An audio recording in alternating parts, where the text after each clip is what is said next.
ఈశ్వరీయ విద్యార్థులు అడుగుతున్న ప్రశ్నలకు సమాధానము అన్న ఈ శీర్షికలో ఈశ్వరీయ విద్యార్థులు అడుగుతున్న ప్రశ్న డ్రామా జ్ఞానానికి సంబంధించింది.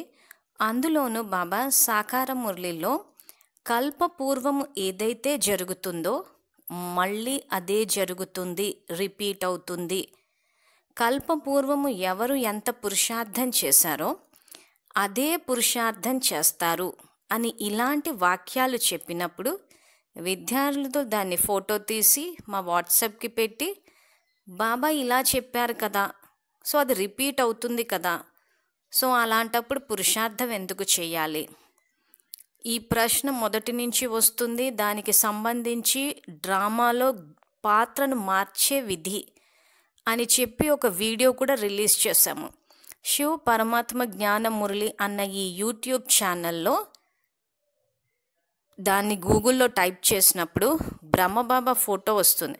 ఆ ఫోటోని టచ్ చేసినప్పుడు పైన వీడియోస్ ప్లేలిస్ట్ అని వస్తుంది. ఆ ప్లేలిస్టులో డ్రామా జ్ఞానానికి సంబంధించి బాబా ఏవైతే చెప్పారో వాటిని రికార్డ్ చేసి అప్లోడ్ చేశాం. సో ఆ వీడియోస్ చూస్తే స్పష్టత వచ్చేస్తుంది. సో ఇప్పుడు ఈరోజు ఈ కల్పపూర్వము అన్న ఈ పదానికి సంబంధించి బాబా యొక్క మహావాక్యాలు ఏంటో తెలుసుకుందాం. సో ఇవి తెలుసుకునే ముందు విద్యార్థులు బాబా ఏదైనా మహావాక్యం చెప్పినప్పుడు ఆ ఒక్క మహావాక్యాన్ని పట్టుకుని మిగిలిన జ్ఞానాన్ని వదిలేస్తున్నారు. కల్పపూర్వం ఏదైతే జరుగుతుందో అదే మళ్ళీ జరుగుతుంది అంటే ఆ ఒక్క వాక్యాన్ని పట్టేసుకుని మిగిలిన జ్ఞానము, ముఖ్యంగా మన మొట్టమొదటి పాఠం ఏదైతే ఉందో ఆత్మ అన్న పాఠం, ఆ ఆత్మ అన్న పాఠం వైపు నుంచి గనక సబ్జెక్ట్ అర్థం చేసుకుంటే కరెక్ట్గా అర్థమవుతుంది. తర్వాత ఇంకొకటి ఏంటంటే డ్రామాలో పాత్రని మార్చవచ్చు అన్న విషయాన్ని బాబా అవ్యక్త మురళిలో చెప్పారు. సో ఇక్కడ ఏం జరిగిందంటే సాకార మురళిలో ఇప్పుడు ఉదాహరణకు ఒక స్లైడ్ వేసి చూపిస్తున్నాం విద్యార్థుల అవగాహన కోసము. 11th December 2019 ఈ సాకార మురళిలో బాబా ఏం చెప్పారంటే, ఇప్పుడు ఎవరైనా బ్యారిస్టర్గా అయితే మళ్ళీ కల్పం తర్వాత కూడా బ్యారిస్టర్గానే అవుతారు. ఇది కూడా మీకు తెలుసు. అందరికీ ఏ పాత్ర అయితే ఉందో అదే పాత్రను కల్పకల్పము అభినయిస్తూ ఉంటారు. దేవతలైనా శూద్రులైనా ప్రతి ఒక్కరి పాత్ర కల్పకల్పము అభినయించినట్లుగా అదే విధముగా అభినయించబడుతుంది.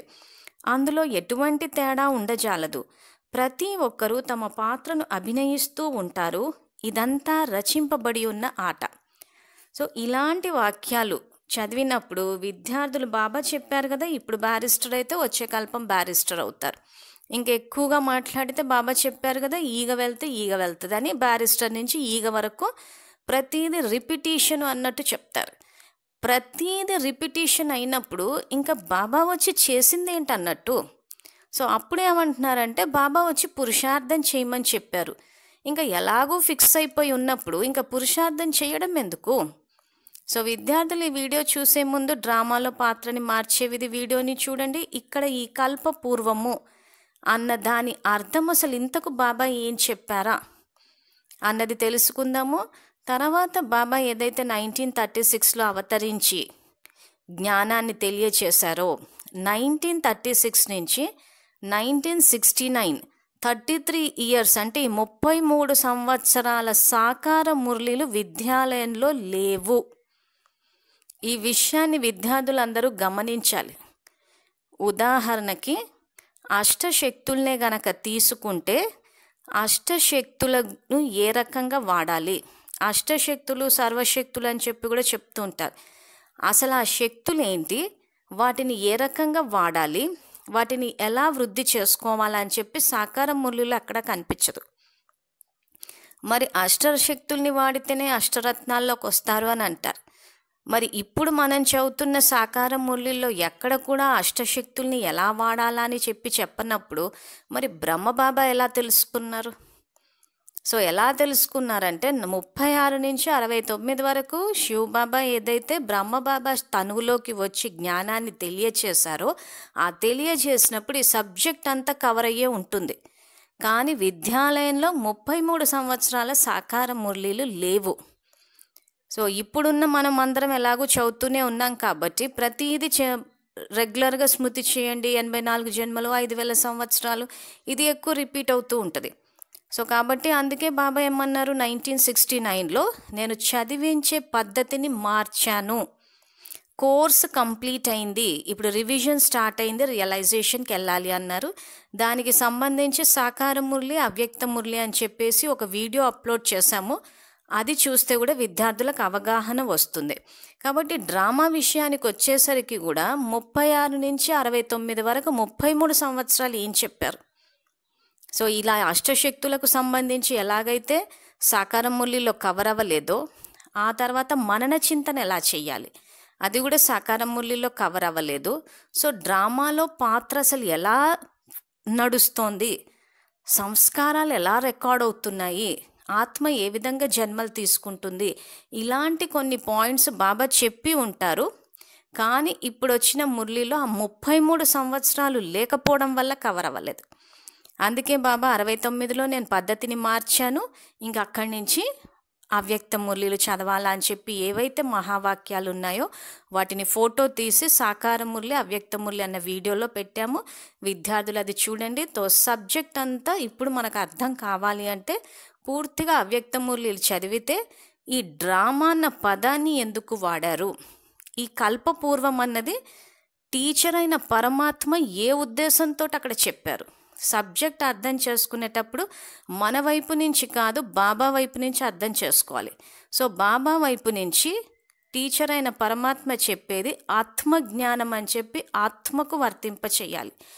వ్యక్తులకు పరిస్థితులకు వర్తింప చేస్తే రాంగ్ ఆన్సర్స్ వస్తాయి, ఆత్మకి వర్తింప చేస్తే కరెక్ట్ ఆన్సర్స్ వస్తాయి. సో ఇప్పుడు ఇదేదైతే ఈ బ్యారిస్టర్కి సంబంధించిన ఈ వాక్యాలు ఉన్నాయో, సో ఇక్కడ బాబా ఏమంటారంటే ఇదంతా రచింపబడి ఉన్న ఆట. సో పాత్ర రిపీట్ అవుతుందంటున్నారు, కల్పకల్పము అభినయించినట్లు ఉంటుందని చెప్పి చివరిలో ఇదంతా రచింపబడి ఉన్న ఆట. సో ఎవరు ఈ రచింపబడి ఉన్న ఆటని రచిస్తున్నారు అనంటే దానికి సంబంధించిన మహావాక్యాలు 12th సెప్టెంబర్ 2016 ఈ మురళి గనక తీసుకుంటే ఈ సాకార మురళిలో బాబా ఏమంటారంటే ఇది కర్మల అనుసారముగా రచింపబడిన డ్రామా. సో డ్రామాలో బాబా రచయిత అయితే మనం మాస్టర్ రచయితలం. సో బాబా ఏం రచిస్తున్నారు, మనం ఏం రచిస్తున్నాము. సో ఇక్కడ బాబా సత్యయుగాన్ని రచిస్తారు, మనము మన భాగ్యాన్ని రచించుకుంటాం. అందుకే ఆయనని రచయిత అన్నారు. సో ఇక్కడ మాస్టర్ రచయితలుగా మన యొక్క 84 జన్మల పాత్రని మనమే రచించుకుంటున్నాం. సో భక్తి మార్గంలోగా మళ్ళీ భగవంతుడు తలరాత రాస్తున్నాడు అనేసి అక్కడ అజ్ఞానంలో అన్నాం. సో జ్ఞాన మార్గంలోకి వచ్చాక దాన్ని మార్చి ఏం చేశారంటే డ్రామా ఫిక్స్ అయి ఉంది, డ్రామా రిపిటేషను అంటున్నారు. సో ఏది ఫిక్స్డ్, ఏది రిపిటేషను. సో ఇక్కడ మన పాత్రలు ఒకవేళ రిపీట్ అయితే ఏ రకంగా రిపీట్ అవుతాయి, ఒకవేళ మార్చాలనుకుంటే ఎలా మార్చాలి. సో దానికి సంబంధించి ముందు ఈ మహావాక్యాలు కనుక చదువుకుంటే బాబా ఏమంటున్నారంటే నేను అందరి దుఃఖహర్తను సుఖకర్తను, మాయ వచ్చి దుఃఖితులుగా చేస్తుంది, ఇది కూడా ఒక ఆటయే అని బాబా తెలియచేస్తున్నారు. అజ్ఞాన కాలంలో మనుషులు భగవంతుడే దుఃఖమును సుఖమును ఇస్తాడు అని భావిస్తారు. కానీ తండ్రి అయిన ఈశ్వరుడు ఈ వృత్తిని చేయరు, ఇది కర్మల అనుసారముగా రచింపబడిన డ్రామా. ఎవరు ఎలాంటి కర్మలను చేస్తారో వారు అలాంటి ఫలాన్ని పొందుతారు. ఇప్పుడు ఇది శ్రేష్ఠ కర్మలను చేయవలసిన సమయం. ఇక్కడ కర్మలను నిందించుకోవలసిన అవసరం లేదు. ఎవరైనా రోగగ్రస్తులైతే దివాలా తీస్తే తమ కర్మలను నిందించుకుంటారు.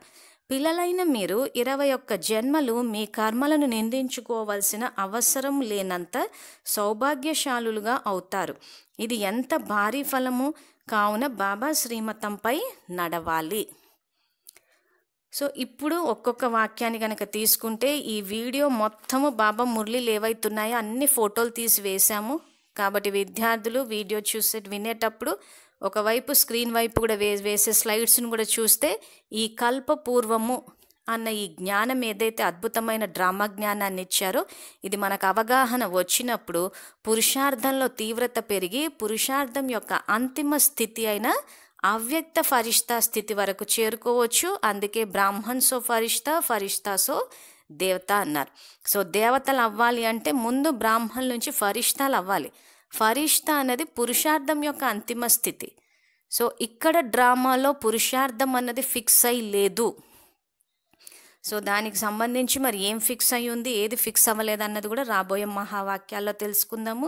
సో ఇప్పుడు ఈ విషయానికి వస్తే బాబా నేను అందరి దుఃఖ హర్తను సుఖు కర్తను అంటున్నారు. సో బాబా అవతరించింది దుఃఖాన్ని తీసేసి సుఖాన్ని ఇవ్వడానికి.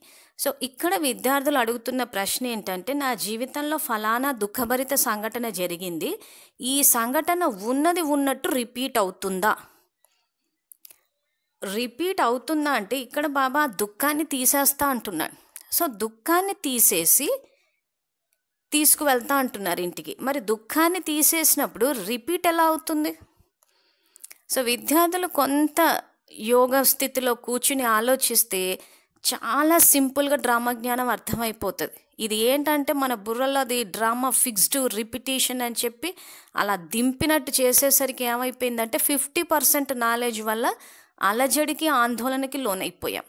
సో ప్రతి దుఃఖభరిత సంఘటనని వ్యక్తిని చూసుకుని వీళ్ళు వచ్చకల్పం రిపీట్ అవుతారేమో, ఇలాంటి వ్యక్తులు రిపీట్ అవుతారా, ఇలాంటి పరిస్థితులు వస్తాయా, ముఖ్యంగా తాగుబోతు భర్త రిపీట్ అవుతారా, నా జన్మలో ఇలాంటి వాళ్ళు వచ్చారు, ఇలాంటి పరిస్థితులు, ఇదే సీను ఉన్నది ఉన్నట్టు రిపీట్ అవుతుందా అంటున్నారు. సో దుఃఖము దేని యొక్క పర్యవసానము? మన పాపం యొక్క పర్యవసానం. కానీ బాబా ఇక్కడ ఏమంటున్నారు? మన పాపాలను వినాశనం చేసి తీసుకెళ్తా అంటున్నారు.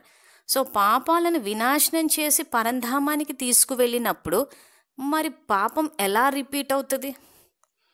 ఇక్కడేమో తీసేస్తా అంటున్నారు, ఖచ్చితంగా తీసుకెళ్తాడు. ఆ తీసేశారు కాబట్టే అక్కడ సత్యత్రేతాయుగాల సుఖాన్ని అనుభవించాం.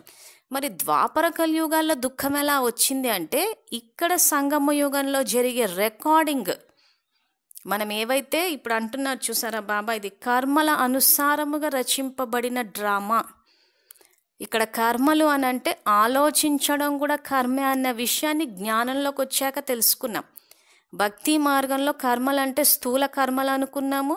అక్కడ అన్నదానము, వస్త్రదానము, స్థూల దానం అని చెప్పి వీటికి ఎక్కువ ప్రాముఖ్యత ఇచ్చి మంచి కర్మలు చేసామనుకున్నాం. కానీ ఇక్కడ బాబా ఏమంటున్నారు? మీ ఆలోచనలు కూడా కర్మ కిందికే లెక్క వస్తుంది అంటున్నారు. సో కాబట్టి ఇక్కడ మనం ఇప్పుడు ఏవైతే కర్మలు ఆచరిస్తున్నామో వాటి అనుసారముగా రచింపబడిన డ్రామా అంటున్నారు. వాటి అనుసారంగా రచింపబడిన డ్రామా అంటే మళ్ళీ మనము డ్రామా అంటే బయట చూస్తున్నాం, అంటే బయట జరుగుతున్న పరిస్థితులు, బయట వస్తున్న వ్యక్తులు. సో బయట వస్తున్న పరిస్థితులు, వ్యక్తులు ఏ రకంగా వస్తున్నారంటే మీ దృష్టి ద్వారా సృష్టి అంటున్నాడు. మీ ఆత్మిక దృష్టి ద్వారా సృష్టి అంటే మన సంకల్పాలకు తగ్గట్టే మన జీవితంలో పరిస్థితులు, వ్యక్తులు వస్తారు. మనం సబ్జెక్ట్ని ఆత్మవైపు నుంచి కాకుండా బయట నుంచి చూసాం కాబట్టి కన్ఫ్యూజ్ అయ్యాం. సో డ్రామా అన్న పదానికి బాబా చెప్పిన అర్థం కూడా ఏంటంటే రికార్డింగ్.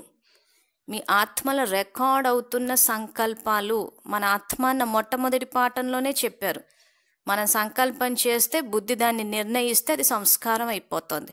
సంస్కారాల ఆధారంగానే మన యొక్క జన్మలు. సో అందుకే ఇది కర్మల అనుసారంగా రచింపబడిన డ్రామా. ఎవరు ఎలాంటి కర్మలు చేస్తారో వారు అలాంటి ఫలితాన్ని పొందుతారు. సో ఇక్కడ కర్మలు అన్నది మనమే చేస్తున్నాము, కానీ ఎటువంటి కర్మలు చేస్తే శ్రేష్ఠ భాగ్యాన్ని పొందుతామా అన్నది బాబా జ్ఞానం ద్వారా తెలియజేస్తున్నారు. సో మనకి ఏ కర్మలు చేయాలని జ్ఞానాన్ని ఇస్తున్నారు, అవి చేయడం కోసము శక్తిని కూడా ఇస్తున్నారు. కాబట్టి ఎవరు ఏ కర్మ చేస్తారో వారు అలాంటి ఫలాన్ని పొందుతారు. ఇప్పుడు ఇది శ్రేష్ఠ కర్మలను చేయవలసిన సమయము. ఏది? ఈ సంగమ యుగము. ఈ సంగమ యుగం అన్నది శ్రేష్ఠ కర్మలు అన్నది చేసుకుంటూ పోతే ఇది బీజాలు నాటుకునే యుగం. సత్య త్రేతాయుగాలు బీజాలు నాటుకునే యుగం కాదు, ద్వాపర కలియుగం కూడా బీజాలు నాటుకునే యుగం కాదు. ఇప్పుడు సంగమ యుగం అన్నది ఇప్పుడు బీజము. ఇప్పుడు వేసుకుంటామంటే మన ఆత్మ అన్న బీజంలో సంస్కారాలు నింపుకుంటూ వెళ్తాం. ఆ సంస్కారాల ఆధారంగానే మన యొక్క జన్మలు ఉంటాయి. సో అందుకే బాబా ఇది కర్మల అనుసారంగా రచింపబడిన డ్రామా అంటున్నారు. సో ఏవైతే ఇప్పుడు సంస్కారాలు రికార్డ్ అవుతున్నాయో వాటి ఆధారంగా మన జన్మలు. సో ఇందాక ఫస్ట్ స్లైడ్ ఏదైతే చెప్పారో బ్యారిస్టర్ జన్మ వస్తే రిపీట్ అవుతుంది అని అంటే, బ్యారిస్టర్ అంటే అది పాతకాలంలో అనేవాళ్ళు, ఇప్పుడు అడ్వకేట్స్ అని అంటున్నారు. సో అడ్వకేట్ యొక్క సంస్కారం ఏముంటుంది? న్యాయాన్ని గెలిపించడమనో లేకపోతే అన్యాయాన్ని నెగ్గించడమనో. ఇప్పుడున్న పరిస్థితులకు తగ్గట్టు మనకు తెలుసు వాళ్ళ సంస్కారాలు ఏంటని. ఆ సంస్కారాలు రిపీట్ చేస్తే ఆ జన్మ రిపీట్ అవుతుంది.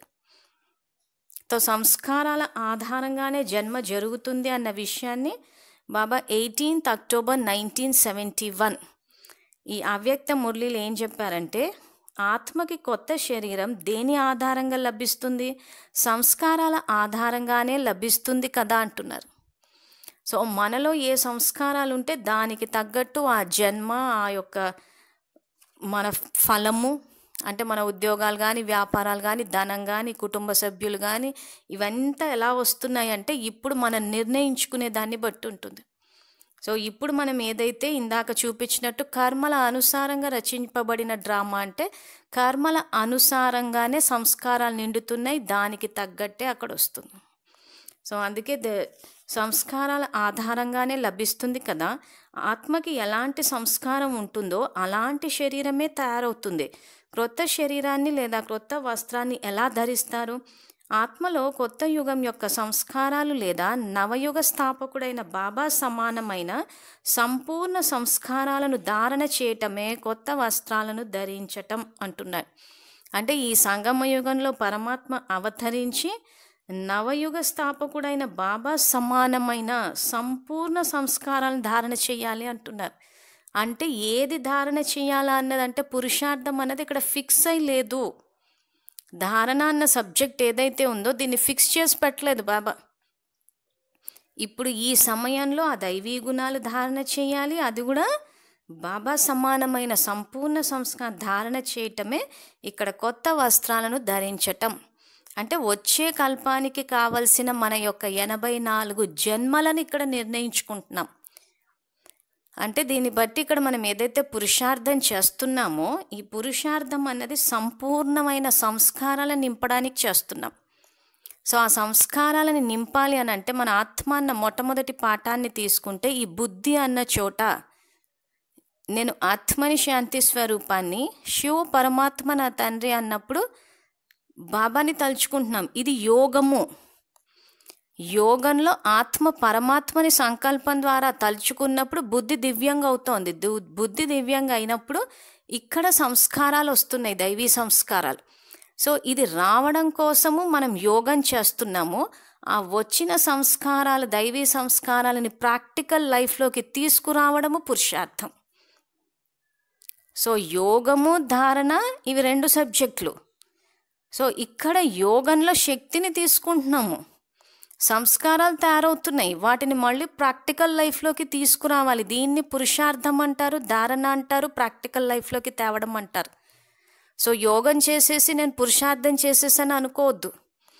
సో నేను 1 గంట యోగం చేశాను, 2 గంటల యోగం చేసేసాను, నేను పురుషార్థం చేసేస్తున్నానని కాదు. యోగంలో మనము ఆత్మని శక్తిశాలిగా చేస్తున్నాం.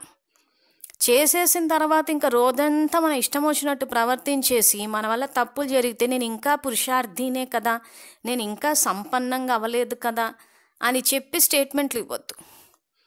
సో గుర్తుపెట్టుకోవాల్సింది ఏంటి? యోగం వేరు, పురుషార్థం వేరు. యోగంలో శక్తిని తీసుకుంటున్నాము, పురుషార్థం అంటే అక్కడ ప్రాక్టికల్ లైఫ్లోకి తీసుకురావాలి దాన్ని. యోగంలో శాంతి అన్న దైవీ గుణం ఎమర్జ్ అయ్యేటట్టు బాబాని తలుచుకున్నాం. పురుషార్థం అంటే ఏంటి? ఆ శాంతిని ప్రాక్టికల్ లైఫ్లోకి తీసుకురావాలి, ధారణా స్థాయిలోకి తీసుకురావాలి. సో అందుకే ఇక్కడ మీ యొక్క శరీరం అన్నది సంస్కారాల ఆధారంగా. సో ఇక్కడ మన సంస్కారాలు గనక ఇప్పుడు ఈ యుగంలో ఈ పాయింట్ అర్థం కాక మనం గనక అవే పాత తమో ప్రధానమైన సంస్కారాలు గనక రిపీట్ చేస్తే జన్మ రిపీట్ అవుతుంది.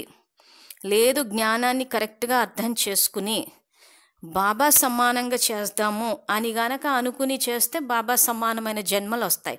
సో ఇక్కడ ఈ కల్పపూర్వం విషయానికి వచ్చేసరికి అసలు కల్పపూర్వం ఏం జరిగిందో మనకు తెలియదు. కానీ ఇక్కడ ఏమవుతున్నారు, డ్రామాలో రిపిటేషన్ అనగానే సంఘటన వ్యక్తినే చూస్తున్నాం. కానీ అసలు డ్రామా అన్న పదానికి అర్థం ఏంటి అన్నది బాబా 5th నవంబర్ 1970 ఈ అవ్యక్త మురళీలు ఏం చెప్పారంటే, ఫోటో తీసే సమయంలో కదిలితే ఫోటో మంచిగా వస్తుందా? అదేవిధంగా సదా ప్రతి సెకను మాకు ఫోటో తీస్తున్నారని భావించండి. ఫోటో తీయించుకునే సమయంలో అన్ని రకాలుగా ధ్యాస ఉంచుతారు. అలాగే మీపై కూడా చాలా ధ్యాస ఉంచుకోవాలి. సర్వోన్నత లేదా పురుషోత్తమ సంగమ యుగం యొక్క డ్రామా రూపీ కెమెరా ప్రతి సెకను మీ అందరికీ ఫోటో తీస్తుంది. ఇది యాక్చువల్గా మనకు అర్థం అవ్వాల్సిన పాయింట్. అసలు బాబా డ్రామా అన్న పదాన్ని ఎందుకు వాడారు? సో డ్రామా అన్న పదాన్ని వాడకుండా కర్మలు అన్న పదాన్ని వాడొచ్చు. సో కర్మలు అన్న పదాన్ని వాడితే మళ్ళీ మనం స్థూలం వైపు వెళ్ళిపోతాం. స్థూలంగా చేసేవే రికార్డ్ అవుతున్నాయేమో, స్థూలంగా ఏదైనా ఇస్తేనే పుణ్యం వస్తుందేమో. కానీ ఇక్కడ జ్ఞానంలో బాబా మనసా సేవాన్ని ఇంకో కొత్త విషయాన్ని కూడా చెప్పారు. మనకి ప్రకృతిని ఎలా జయించాలో చెప్పారు. భక్తిలో తెలియదు మనకి ఈ విషయము. సో ఇక్కడ మనకు అవగాహన కోసం అని చెప్పి డ్రామా అన్న పదాన్ని వాడారు. సో డ్రామా అన్న పదాన్ని వాడగానే మనం ఏం చేసామనంటే, స్థూలంగా ఏదైతే స్టేజ్ పైన డ్రామా అన్నట్టు వ్యక్తులకు పరిస్థితులకు దాన్ని వర్తింపచేసేసుకున్నాం. సో వ్యక్తులు పరిస్థితులు ఎక్కడి నుంచి వచ్చారు? మన యొక్క కర్మల ఆధారంగా వచ్చారు. ఈరోజు మన స్థితి గనక తమో ప్రధానంగా ఉంటే మన జీవితంలో వచ్చే వ్యక్తులు కానీ పరిస్థితులు కానీ తమో ప్రధానంగానే ఉంటాయి. మన యొక్క స్థితి గనక రజోగా అంటే మన యొక్క సంకల్పాలు, మన యొక్క రికార్డింగ్ గనక రజోగా ఉంటే రజో ప్రధానమైన వ్యక్తులు పరిస్థితులు వస్తాయి. మన యొక్క స్థితి, మన యొక్క రికార్డింగ్ గనక సతోగా ఉంటే సతో ప్రధానమైన వ్యక్తులు, సతో పరిస్థితులు వస్తాయి. సో అందుకే ఈ పాయింట్ మనకు అర్థం కావాలని చెప్పేసే బాబా ఇక్కడ డ్రామా రూపీ కెమెరా అంటున్నారు. తర్వాత బాబా వాడుతున్న పదం ఇంకోటి ఏంటి ఇక్కడ, సర్వోన్నత లేదా పురుషోత్తమ సంగమయుగం యొక్క డ్రామా రూపీ కెమెరా. అంటే ఈ డ్రామా, ఈ కెమెరా అన్నది ఆన్ అయ్యేది సంగమయుగంలో, అంటే రికార్డింగ్ జరుగుతున్న యుగం ఇది. సో ఈ రికార్డింగ్ అన్నదే అక్కడ వచ్చే కల్పనలో రిపీట్ అవుతుంది. పూర్తిగా 5,000 ఇలా కాదు. అలా అర్థం చేసుకోవడం వల్లనే నా జీవితంలో ఇలా దుఃఖభరిత సంఘటన వచ్చింది, రిపీట్ అవుతుందా? సో దుఃఖం రిపీట్ అవ్వడం అంటే పాపం రిపీట్ అవ్వడం. సో పాపం రిపీట్ అవుతుందంటే మరి పుణ్యం కూడా రిపీట్ అవుతుంది అనుకోవాలా? మరి సత్యత్రేతాయుగాల్లో పుణ్యం ఖర్చు అయిపోయినప్పుడు పుణ్యం ఎలా రిపీట్ అవుతుంది? ద్వాపర కలియుగాల్లో చేసిన పాపాన్ని బాబా వినాశనం చేసినప్పుడు మరి పాపం ఎలా రిపీట్ అవుతుంది? సో ఇక్కడ మనం ఎప్పుడైనా ప్రశ్న వేసేటప్పుడు ఈ సంఘటన రిపీట్ అవుతుందా అంటే ఆ దుఃఖం అన్నది పాపము. సో పాపం ఎలాగైతే రిపీట్ అవ్వట్లేదో పుణ్యం కూడా రిపీట్ అవ్వట్లేదు. అందుకే బాబా ఇప్పుడు పుణ్యం సంపాదించుకోండి అని చెప్పడానికి కారణం అదే. సో ఇప్పుడు ఏం చేయాలి? ఈ జన్మలో పుణ్యం సంపాదించుకోవాలి, పాపాన్ని వినాశనం చేసుకోవాలి. సో అందుకే ఈ యుగం యొక్క మహత్వాన్ని బాబా చెప్పేటప్పుడు ఏమంటారంటే, అసలు ఈ కల్పం అన్నది ఏదైతే ఉందో ఈ కల్పంలో పాత ఖాతా సమాప్తి చేసుకుని కొత్త జన్మ కొత్త ఖాతాని తయారు చేసుకోవాలి అంటారు. సో ఇప్పుడు దీన్ని బాబా అవ్యక్త మురళి 4th ఫిబ్రవరి 1975లో ఏం చెప్పారంటే, ఇప్పుడైతే అనేక ఆత్మలతో అనేక జన్మలుగా తయారైన ఖాతా, దానిని పాప కర్మల ఖాతా అని అంటారు. దానిని భస్మం చేసుకోవాలి. స్వయం యొక్క ఇలాంటి ఖాతాను తయారు చేసుకోలేరా? ఇదైతే పాత ఖాతా. మీరైతే పాత ఖాతాను సమాప్తి చేసుకుని కొత్త జన్మ కొత్త ఖాతాను తయారు చేసుకునేవారు. సో ఇక్కడ తయారు చేసుకోండి అని బాబా చెప్తూ ఉంటే రిపీట్ అవుతుందా అని మనం ప్రశ్న అడుగుతున్నాము అని అంటే మనం మురళిలు పూర్తిగా చదవలేదని అర్థం, అంతే. సో ఎవరిని వ్యక్తుల్ని నిందించాల్సిన అవసరం లేదు, వాళ్ళు చెప్పలేదు వీళ్ళు చెప్పలేదు అని చెప్పి. ఇప్పుడు ఈ మురళిని కూడా ఇక్కడ తీసి చూపిస్తున్నాం, ఫోటో తీసి. సో ఇక్కడ ఇప్పుడు అనేక ఆత్మలతో అనేక జన్మలుగా తయారైన ఖాతా, దానిని పాప కర్మల ఖాతా అని అంటారు. దానిని భస్మం చేసుకోవాలి. సో ఉదాహరణకి కుటుంబ సభ్యులతోటే గనక దుఃఖాన్ని అనుభవిస్తున్నాము అంటే ఖచ్చితంగా వాళ్ళతోటి ఏ జన్మలోనో మనకు పాపకర్మల ఖాతా తయారై ఉంది అని అర్థం. ఇప్పుడు ఏం చేయాలి? దాన్ని సమాప్తి చెయ్యాలి. ఎలా చేయాలి? యోగంలో ఆ పాపాన్ని భస్మం చేసుకోవాలి. అయిపోయినంత మాత్రాన బయట పరిస్థితి అక్కడ మారదు కాబట్టి ఇక్కడ మన ఆత్మశక్తి పెరిగినప్పుడు వర్తమానంలో డ్రామా కళ్యాణకారి అనంటే మనలోని దైవీ గుణాలతోటి గనక మనం ప్రవర్తిస్తే మన పాత ఖాతా పూర్తిగా సమాప్తి అయిపోయి కొత్త పుణ్యం ఖాతా జమ అవుతుంది. సో అందుకే ఇక్కడ బాబా ఏమంటున్నారు, ఇదైతే పాత ఖాతా.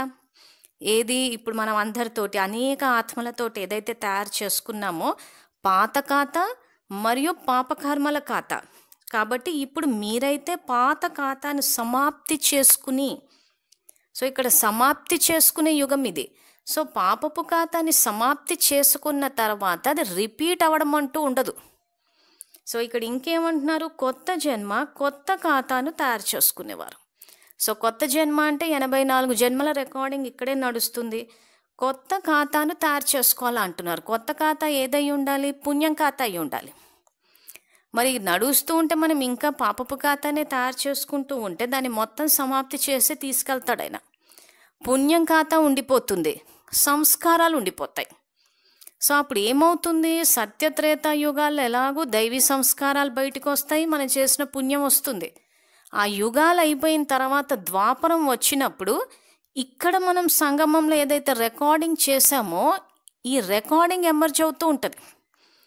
సత్యత్రేతా యుగాల్లో మనం ఏదైతే ఆ పవిత్రతని ఆనందాన్ని అక్కడ ఆ సంస్కారాలు మనలో ఏవైతే వచ్చాయో అవి ఎక్కడి నుంచి వచ్చాయి అంటే ఈ సంగమంలో రికార్డ్ చేసాం ఈ దైవీ సంస్కారాలని. ద్వాపరం నుంచి వచ్చిన ఈ యొక్క తమో ప్రధానమైన సంస్కారాలు ఎక్కడి నుంచి వచ్చాయి అని అంటే ఈ సంగమంలోనే రికార్డ్ చేసాం మనం. మీ సంకల్పాల ద్వారా సృష్టి అంటున్నాడు, దృష్టి ద్వారా సృష్టి అంటున్నాడు.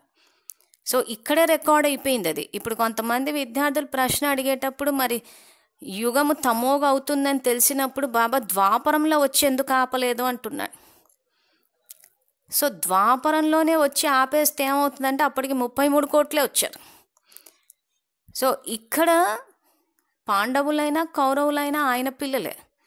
ఒకసారి మహాభారతాన్ని గనక తీసుకుని చూస్తే అంతిమంలో పరమాత్మ ఇటు అర్జునుడిని దుర్యోధనుడిని ఏం కావాలి అని కోరుకున్నప్పుడు అర్జునుడు పరమాత్మ కావాలని కోరుకుంటాడు, దుర్యోధనుడు అక్షౌణి సైన్యం అంటే ప్రజాబలం. సో ఇక్కడ అర్జునుడు పరమాత్మని కోరుకునే వాళ్ళు పవిత్రతా బలం మీద రాజ్య పదవుల్లోకి వస్తే కౌరవులు కోరుకునేది సైన్యం ప్రజాబలం కాబట్టి ప్రజాబలం మీద రాజ్య పదవుల్లోకి వస్తారు. సో ఎవరు ఏది కోరుకుంటారో వాళ్ళకి ఆయన అది ఇస్తారు. కాబట్టి ఖచ్చితంగా ద్వాపర కలియుగాల్లో ఈ కౌరవులు వాళ్ళు కోరుకున్నదే ప్రజాబలం కాబట్టి ప్రజాబలం మీద పదవులు తీసుకుంటారు వాళ్ళు.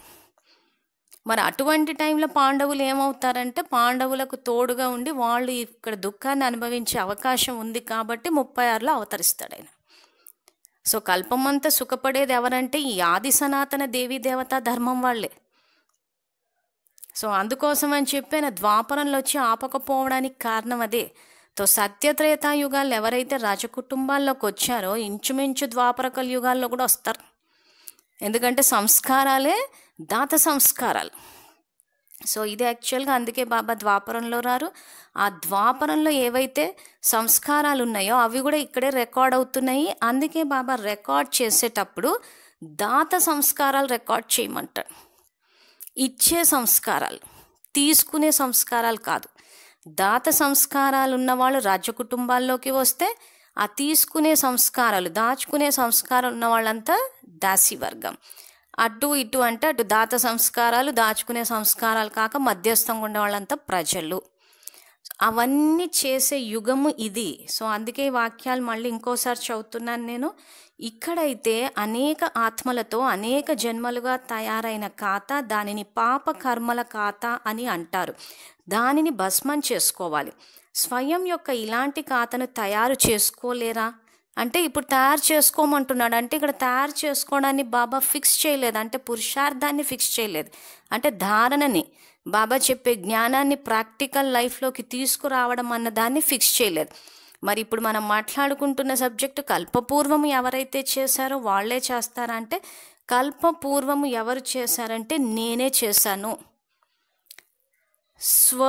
స్వని చూసుకోవాలి, ఇక్కడ పరచింతన చెయ్యొద్దు.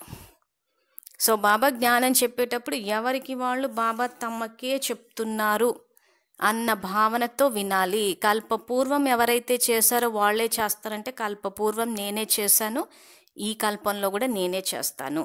సో ఇప్పుడు ఇంతవరకు ఈ కర్మలది మనకు అర్థమైంది కాబట్టి ఇప్పుడు ఈ కల్పపూర్వము అన్న పదానికి అసలు అర్థం ఏంటా అన్నది బాబా 31 డిసెంబర్ 1981 ఈ అవ్యక్త మురళిలో ఏం చెప్పారంటే, మేము విజయీ రత్నాలం, కల్పకల్పం విజయీ ఆత్మలం, విజయులుగా ఉండేవారం, విజయీగా అవుతాము మరియు విజయీగానే ఉంటాము.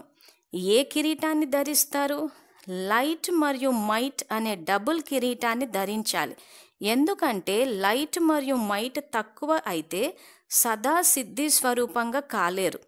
లైట్తో పాటు మైట్గా అయినప్పుడే సదా విజయీ అవుతారు. కనుక లైట్ మరియు మైట్ యొక్క డబుల్ కిరీటదారులుగా అవ్వాలి. సో ఇక్కడ ఈ కల్పపూర్వం ఏదైతే విద్యార్థులు అడుగుతున్నారో, కల్పపూర్వం ఏదైతే జరిగిందో అదే జరుగుతుంది అంటే, ఇక్కడ టీచర్ అయిన పరమాత్మ చెప్తున్న అర్థం ఏంటంటే కల్పకల్పం విజయీ ఆత్మలం. ఈ అర్థాన్ని తీయాలా అంటున్నారు. మనం ఈ అర్థాన్ని పక్కన పెట్టేసి ఈ వ్యక్తి రిపీట్ అవుతాడా, ఈ సంఘటన రిపీట్ అవుతుందా, బయట చూస్తున్నాం మనం. బాబా బయట జ్ఞానాన్ని చెప్పడానికి రాలేదు, బాబా ఆత్మజ్ఞానాన్ని. అందుకే అంతర్ముఖులు అవ్వండి అంటుంటారు. సో బాబా చెప్పేది ఆత్మజ్ఞానం, అది అంతర్ముఖులై వినాల్సిన చోట మనం ఏం చేసామంటే బాహర్ముక్త అంటే ఈ పరిస్థితి వస్తుందా, ఈ వ్యక్తి వస్తాడా. సో బాబా చెప్పేది ఆత్మజ్ఞానము, మనం చూసేది బయటి జ్ఞానం. అందుకే కన్ఫ్యూజన్ వచ్చేసి డ్రామా జ్ఞానం పూర్తిగా వ్యతిరేక దశలో వెళ్ళిపోయింది. సో సబ్జెక్ట్ అంతా ఎక్కడుందంటే ఆత్మ అన్న మొదటి పాఠం. సో ఇప్పుడు సంగమ యుగంలో మరి ఏం సంస్కారాలు రికార్డ్ చేస్తామన్నది మన చేతిలోనే ఉంది, దాన్ని ఫిక్స్ చేయలేదు బాబా. సో అందుకే ఏమని సంకల్పం చేయమంటున్నారు, మేము విజయీ రత్నాలం, కల్పకల్పం విజయీ ఆత్మలం, విజయులుగా ఉండేవారం. సో కల్పపూర్వం ఏం జరిగింది, విజయులుగా ఉండేవారం. వర్తమానంలో ఏం చేయాలి, విజయీగా అవుతాము మరియు విజయీగానే ఉంటాము భవిష్యత్తులో అని గడిచిపోయిన గతము, వర్తమానము, భవిష్యత్తము త్రికాలదర్శి స్థితి అంటున్నాడు. సో త్రికాలదర్శులు, మీకు త్రికాలదర్శి జ్ఞానం ఇచ్చాను అని అంటే ఇక్కడ మనం విజయులమయ్యామన్నది ఇక్కడ ఆలోచించాలి. నేను నా పూర్వజన్మలు తెలుసుకోవాలి, నేను పూర్వజన్మల్లో ఏం చేశాను అని ఇవన్నీ ఆలోచించమని చెప్పి బాబా ఎక్కడా చెప్పలేదు. జన్మల విషయానికి వచ్చి ఆలోచించాల్సే వస్తే బాబా స్వదర్శన చక్రాన్ని తిప్పమన్నాడు. సో ఇక్కడ మన డౌట్స్ ఎలా ఉంటాయంటే, ద్వాపరం నుంచి నేను ఏమేం జన్మలు తీసుకున్నాను, సత్యయుగంలో ఏం జన్మ తీసుకున్నామంటే సత్యయుగంలో దేవతా స్వరూపాన్ని అంటాడు. అంతే, అంతవరకే ఆ సంకల్పమే చెయ్యాలి. ఆ సంకల్పం కనుక వర్తమానంలో చేస్తే భవిష్యత్తులో ఆ జన్మ వస్తుంది. మనం ఇక్కడ కూర్చుని ఇప్పుడు ఉదాహరణకి సంగమాన్నే తీసుకుని మన యొక్క శరీరాన్ని, మన యొక్క కుటుంబాన్ని ఇవన్నీ తీసుకుని ఇదే రిపీట్ అవుతుందా అని చెప్పి దేహాన్ని చూసేస్తున్నాం. సో దేహాన్ని చూడమని బాబా ఎక్కడా చెప్పలేదు, ఆత్మని చూడమంటున్నాడు. సో సంగమ యుగంలో మనం చేయాల్సిన సంకల్పం ఏంటి, నేను శ్రేష్ఠ బ్రాహ్మణ ఆత్మని, డబుల్ లైట్ ఫరిష్తాని. సో బ్రాహ్మణ జన్మనే చూసుకోమన్నాడు. ఇది చూసుకుంటే దానికి తగ్గట్టు ఉంటుంది. అలా కాకుండా శరీరము, కుటుంబ సభ్యులు ఇవన్నీ చేస్తే శ్రీమతాన్ని ఉల్లంఘించాము. దేహము, దేహ సహితముగా దేహ సంబంధీకులు, వస్తు వైభోగాలన్నిటికీ ఫుల్ స్టాప్ పెట్టమన్నాడు బాబా. సో కానీ వర్తమానంలో కూర్చుని మరి వీటి గురించే ఆలోచిస్తూ ఉంటే అదే రికార్డ్ అయితే అదే రిపీట్ అవుతుంది. సో మనకి ఏం కావాలో అది నిర్ణయించుకునే యుగం ఇది. సో ఏం కావాలన్న విషయంలో మనకి చాలా స్పష్టత అవసరము. ఆ స్పష్టత ఉంటేనే మనకు నచ్చినట్టు మన భాగ్యాన్ని రచించుకోవచ్చు. సో ఈ కల్పకృతం విషయంలోనే బాబా ఇంకో పదం కూడా వాడతారు, నథింగ్ న్యూ, కొత్తదేమీ కాదు అని. సో దీనికి సంబంధించిన మహావాక్యాలు బాబా 18 జనవరి 1988 అవ్యక్త మురళిలో చెప్పారు. సో ఆ వాక్యాలు ఏంటో చూద్దాము. నథింగ్ న్యూ అనే పదానికి టీచర్ అయిన శివపరమాత్మ చెప్పిన అర్థం ఏంటంటే, అనేక సార్లు విజయీ అవ్వటంలో క్రొత్తదేమీ కాదు అని అనుకోవాలి. అంటే విజయానికి వాడమన్నారు ఈ పదాన్ని. కానీ విద్యాలయంలో దీన్ని ప్రాక్టికల్ లైఫ్‌లోకి తెచ్చేసరికి ఏం చేశారంటే, ఏదైనా సమస్య వచ్చినప్పుడు, ఏదైనా అసఫలత వచ్చినప్పుడు, ఇంకక్కడ ఏమీ చేయకుండా చేతులెత్తేసినప్పుడు ఏం చేస్తున్నారంటే, బాబా చెప్పారుగా నథింగ్ న్యూ అని. బాబా చెప్పారు కదా నథింగ్ న్యూ. అంటే అక్కడ మన వైపు నుంచి బాబా జ్ఞానాన్ని ప్రాక్టికల్ లైఫ్‌లోకి తేకుండా ఈ పదాన్ని ఎలాగైతే డ్రామా జ్ఞానాన్ని మనం డాలుగా వాడేసి సోమరితనాన్ని ప్రదర్శిస్తామో, ఈ నథింగ్ న్యూ అన్న పదాన్ని కూడా అలాగే వాడారు. సో అందుకే బాబా ఈ మురళిలో ఏమంటున్నారంటే, సంకల్పంలో, మాటలో, సంబంధ సంపర్కంలో సమానంగా అంటే నిర్లక్ష్యం అవ్వకూడదు. ఎవరి సమానంగా? బాబా సమానంగా. క్రొత్తదేమీ కాదు అనే మాటను నిర్లక్ష్యంగా కూడా ఉపయోగిస్తున్నారు. సో బాబా చెప్పినట్టు నిర్లక్ష్యంగా ఉపయోగిస్తున్నావా అంటే ఖచ్చితంగా ఉపయోగిస్తున్నారు. బాబా చెప్పే జ్ఞానాన్ని ప్రాక్టికల్ లైఫ్‌లోకి తేకుండా సోమరితనాన్ని, నిర్లక్ష్య భావనని అక్కడ హైలైట్ అవ్వకుండా బాబా చెప్పారుగా డ్రామాని, బాబా చెప్పారుగా నథింగ్ న్యూ అని. సో బాబా చెప్పారుగా రిపిటీషన్ అని. కాబట్టి ఇప్పుడు కూడా మేము మా తమో ప్రధానమైన అసురీ స్వభావాలతోనే ప్రవర్తిస్తాము. ఎందుకంటే బాబా నథింగ్ న్యూ అన్నారు కాబట్టి. సో నథింగ్ న్యూ అన్న పదాన్ని బాబా ఇక్కడ ఏమంటున్నారంటే, అనేక సార్లు విజయీ అవ్వటంలో క్రొత్తదేమీ కాదు అని అనుకోవాలి. ఈ విధి ద్వారా సదా సిద్ధిని పొందుతూ ఉండండి. సో మాయ చేతిలో ఓడిపోయి బాబా నథింగ్ న్యూ అనమని చెప్పట్లేదు ఇక్కడ. ఇక్కడ మాయ చేతిలో ప్రతి నిమిషం నెగ్గుతూ పోవాలి. సో నెగ్గుతూ పోవాలి అంటే ఏంటి? ప్రతి నిమిషం శ్రేష్ఠ సంకల్పాలు చెయ్యాలి. వ్యర్థ సంకల్పం చేసామంటే ఓడిపోయామని అర్థం. సమర్థ సంకల్పాలు చెయ్యాలి అంటే విజయీ అయ్యామని అర్థం. సో ఈ విషయాన్ని ఈ రకంగా కాకుండా ఇక్కడ ఏంటంటే మన యొక్క సోమరితనాన్ని, నిర్లక్ష్యాన్ని కప్పిపుచ్చుకోవడానికి వాడుతున్నారని చెప్పేసి బాబా 7th June 1977 ఈ మురళి అంతా మన వాడుక భాషలో చెప్పాలంటే బాబా యొక్క తిట్ల పురాణం. అంటే డ్రామా జ్ఞానాన్ని ఏ రకంగా మనం వ్యతిరేక దిశలో తీసుకుని ఎలా మన సోమరితనాన్ని, నిర్లక్ష్యాన్ని ప్రదర్శించామా అని చెప్పి బాబా పూర్తి మురళిని నడిపారు. సో అది ఆల్రెడీ రికార్డ్ అయి ఉంది. సో డ్రామా జ్ఞానము అన్న స్లాట్లో ఉంటుంది. Murali date 7th June 1977. So పూర్తి మురళి దాని గురించే ఉంది కాబట్టి అది రికార్డ్ చేస్తుంది. అందుకే దాన్ని ఇక్కడ వివరించట్లేదు. విద్యార్థుల అవగాహన కోసము ఆ మురళిని చదవచ్చు లేదా వీడియోలో చూడొచ్చు.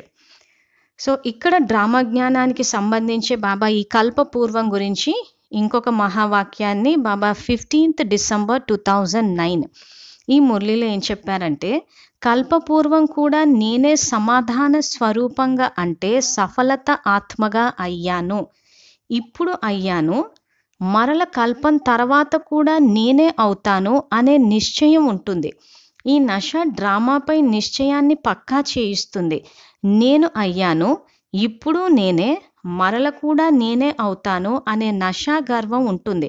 అందువలన ఈ పురుషార్థి జీవితంలో డ్రామాపై నిశ్చయం కూడా అవసరము అంటున్నారు.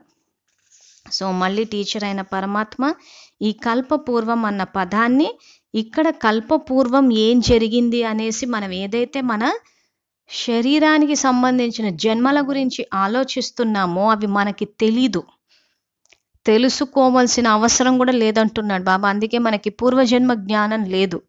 అది గనక పెట్టి ఉంటే ఏమవుతుందంటే వర్తమానంలో చాలా పర్సనాలిటీ క్లాషెస్ వస్తాయి.